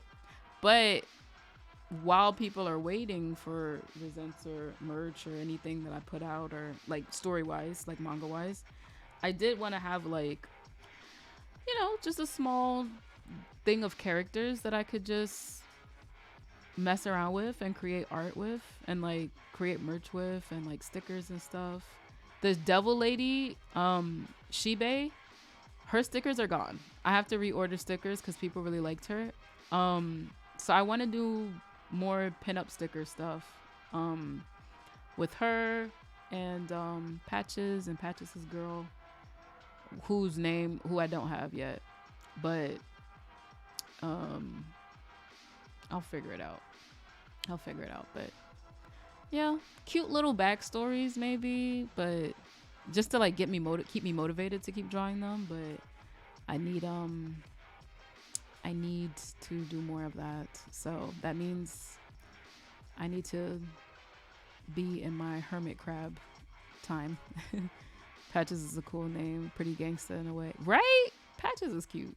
It's giving bougie, like bad, and it's giving Banji, which is that's kind of like her vibe is like Banji, like kind of like ghetto, like fabulous, kind of like opulent southern stripper kind of vibes, like candy strippers.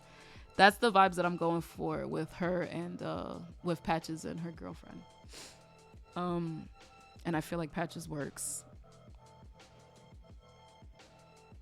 I like that kind of pinup. I do too. Yes, good shadows. Yes, the shadowing effect really giving depthness. Thank you.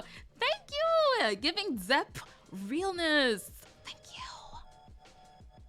Your girl's out here doing the studies. Not really. I need to do more studies, to be honest. I need to do so many more studies, but you know, it was nice working traditionally. Oh, it was so nice. What's up, Mel? A Ripper. It was talking about resenter stuff. I want to be a Ripper. Mel is like, what? Shibe.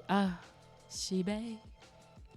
Patchy can be referred as a foggy memory, which on the flip side can be tied to deja vu, which we know that feeling we experience situation. Or is that too much of a reach? Oh my gosh. I mean, Zay, you know, I appreciate the research. We gonna do Patches. Patchy it's giving pirate, you know what I'm saying? It's giving pirate. She's not quite that, you know? Shibe is Patches' girlfriend. No, Shibe be living her own life. She be doing her own thing. Patches' girlfriend is, I did a quick sketch of her. I did a really quick sketch of her. I think it's in this sketchbook. I'm not totally sure. Oh, I did some extra art of Jackie. Oh, I forgot to show this. I don't know if it's in this sketchbook. The thing of Patches. Maybe it's in my other sketchbook. I have so much art that I could be making merch for. I need to stop fucking around and just make some new stuff. Let's see if I can like, I don't know, make like, I don't know. We'll see if I can try to make something new every month. At least a new design for something. But like, I need to make some more stuff. But check out this like, look at Jackie. Oh, get out of my sketchbook. Oh. Anyway.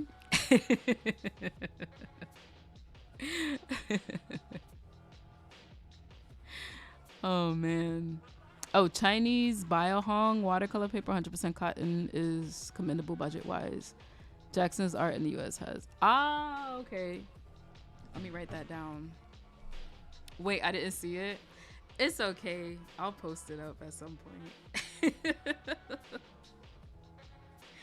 Don't worry. Hold on. Let me write that down.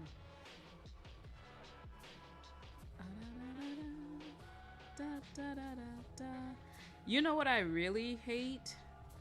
Not gonna hold you. I hate when I'm in text message group chats, and I'm in 2 right now, and the chatting is just going off.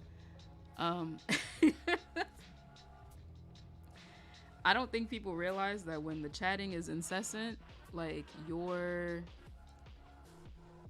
battery is just not there. Hold on. You said Chinese bao hong? Bao hong watercolor paper. 100% cotton paper. So Oakti gave me the recommendation of Arches is one that she uses. She gave me another one, but I can't remember the name of it. But she sent it to me on Twitter. And I can't find that sketch of Patches and her girlfriend. Where is it? That sketchbook, I don't know where that sketchbook is at. I have this like doodle sketchbook that I just be messing around in. And they're probably in there, but I don't know where it's at because I've been moving that sketchbook around a lot lately. It's somewhere though, but once she's done, once they're done, y'all will see them. I feel like I'm always walking in the wrong time. It's always the right time, Mel.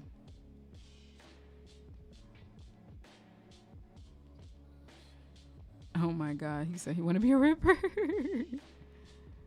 Oh, I thought you meant She-Bay is Patch's girlfriend. No. Patches is slang for murder. Oh, no.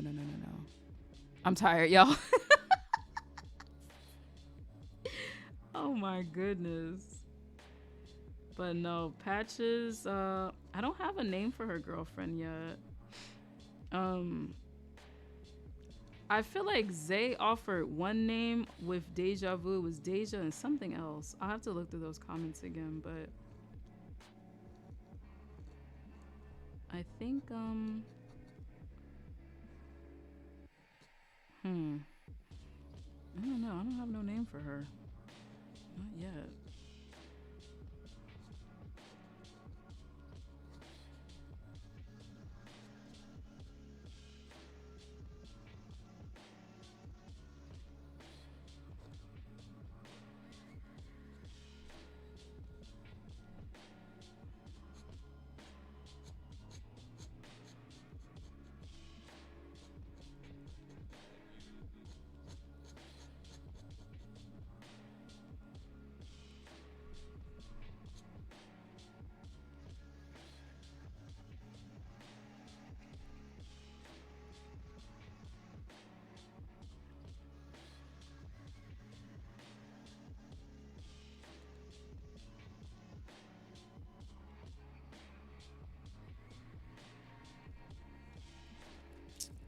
Arches is also good to use. Saunders Waterford. Oh, you got the whole list of pages of good paper. Hold on. Hopefully, like, it's not too expensive. Saunders Waterford. Saunders. Because, like, watercolor paper can be really expensive unless you get it at the massive size and then cut it down. Yeah. Get cheap papers to buy blocks, but not rolls. Wait, it's to not buy the blocks, but the rolls. Yeah, and then cut it. But I don't have a big enough paper cutter for all that. Cutting it yourself. Yeah. Gotta run again. All right, later, Mel. Night, Brandon. Gotta get you some vlogs. The bowels this one. Okay. I'll look into that. I will look into that. On that note, though, don't hate me, y'all, but I think I might start wrapping up. It has been 4 hours. I do have some other stuff I gotta get to.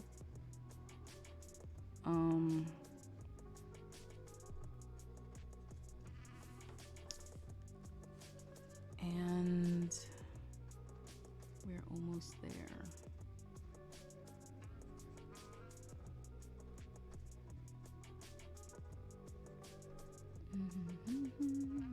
This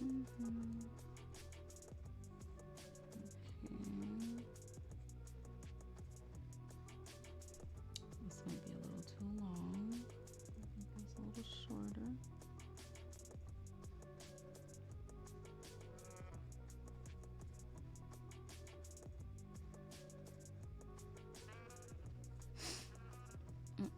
Doesn't matter so much which brand as long as it's 100% cotton. There are lots of watercolor papers with only part cotton are made of cellulose, so it doesn't work with watercolor. Ah, okay. I will look that up. Cause I have Cranston watercolor paper, which in the past has been fine. And if all else fails, then I'll just have to default to Cranston. But Cranston hasn't, it's, you know, it wasn't looking the best for what I was trying to do, to be honest. So I felt like there was probably something better. The piece that I showed y'all, the sketch stuff,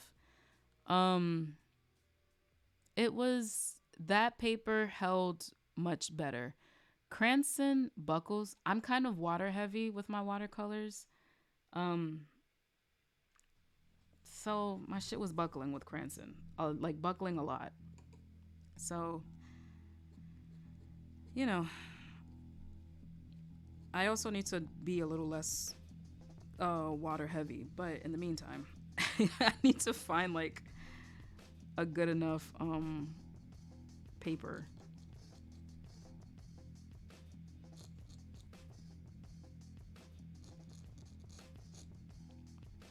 I feel like this arm is not quite doing it.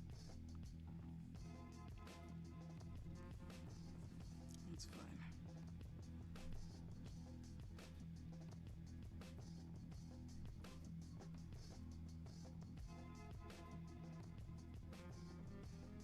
Oh, sorry, y'all can't see that. I can tell I'm sticking with arches because it overall performs well as gray weather mediums, not just watercolor. Got you. Cranston, not Cranston. Arches is expensive though.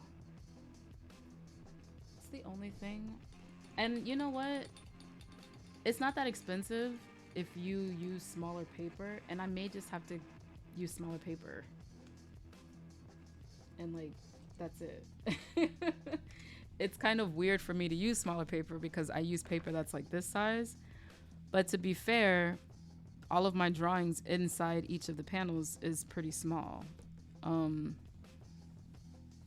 But typically I like working on stuff that's like A4 size and up. I don't like working too small, despite working small on this big thing of paper. But I'm gonna look into that. I think also now, because we have been on here for 4 hours, and I'm so sorry that we didn't finish on here, but I do think it's gonna be about that time. I think we're gonna raid somebody. The girl's getting a little tired, and I do want to finish this while kind of like mellowing out a little bit. So let's see, are there any friends online that we could raid right now? There's Anthony Wheeler, you know, good friend of the channel. W stream, thanks for the stream. Thank you guys so much. Thank you for hanging out. Thank you. I'm glad y'all have fun. I enjoyed myself. It was a nice welcome back. Welcome back. We talked about some pretty deep stuff, some pretty frivolous stuff, some pretty fun stuff, and some, you know, some chill stuff. Do we want to raid? Chris Keiko, wow, all the artists are on. Chris Keiko's on. Anthony Wheeler's on. Anthony Wheeler, Keltsu is on. Lita's on. We haven't raided Chris in a while. Maybe we can raid Chris. Let's raid old Christopher.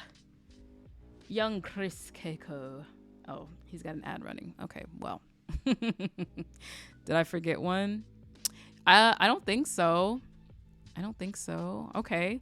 Thank you so much for posting the links, Kage. Everybody, thank you guys so much for hanging out with me. We're gonna raid somebody shortly, but check out the links that Kage posted. I have Twitter, Instagram, my shop, my website, Patreon, and YouTube. All of my socials are up there. Please check them out. Please support your girl. Following is free. Following is free. If you feel so inclined, I have a Patreon. It wasn't open earlier this month and in March.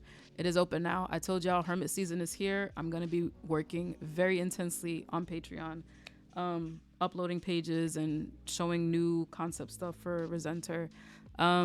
So check that out. Join the YouTube channel. Follow your girl on YouTube for all the vlogs so you can see what's happening vlog-wise with the Resenter and all of my projects and stuff. And definitely pick up Resenter Chapter 1, Part 1 of Chapter 1. Kage also posted that ever so kindly. Thank you so much, Kage. And yeah, thank you to everybody that's been here. We're gonna go on a raid. Let's see, who are we raiding? Who are we raiding? We raided Lita a few times. We almost always raid Anthony Wheeler. We should probably raid somebody else because I feel like he's getting tired of me. That's not true. That's not true. But we probably should raid a few other people though.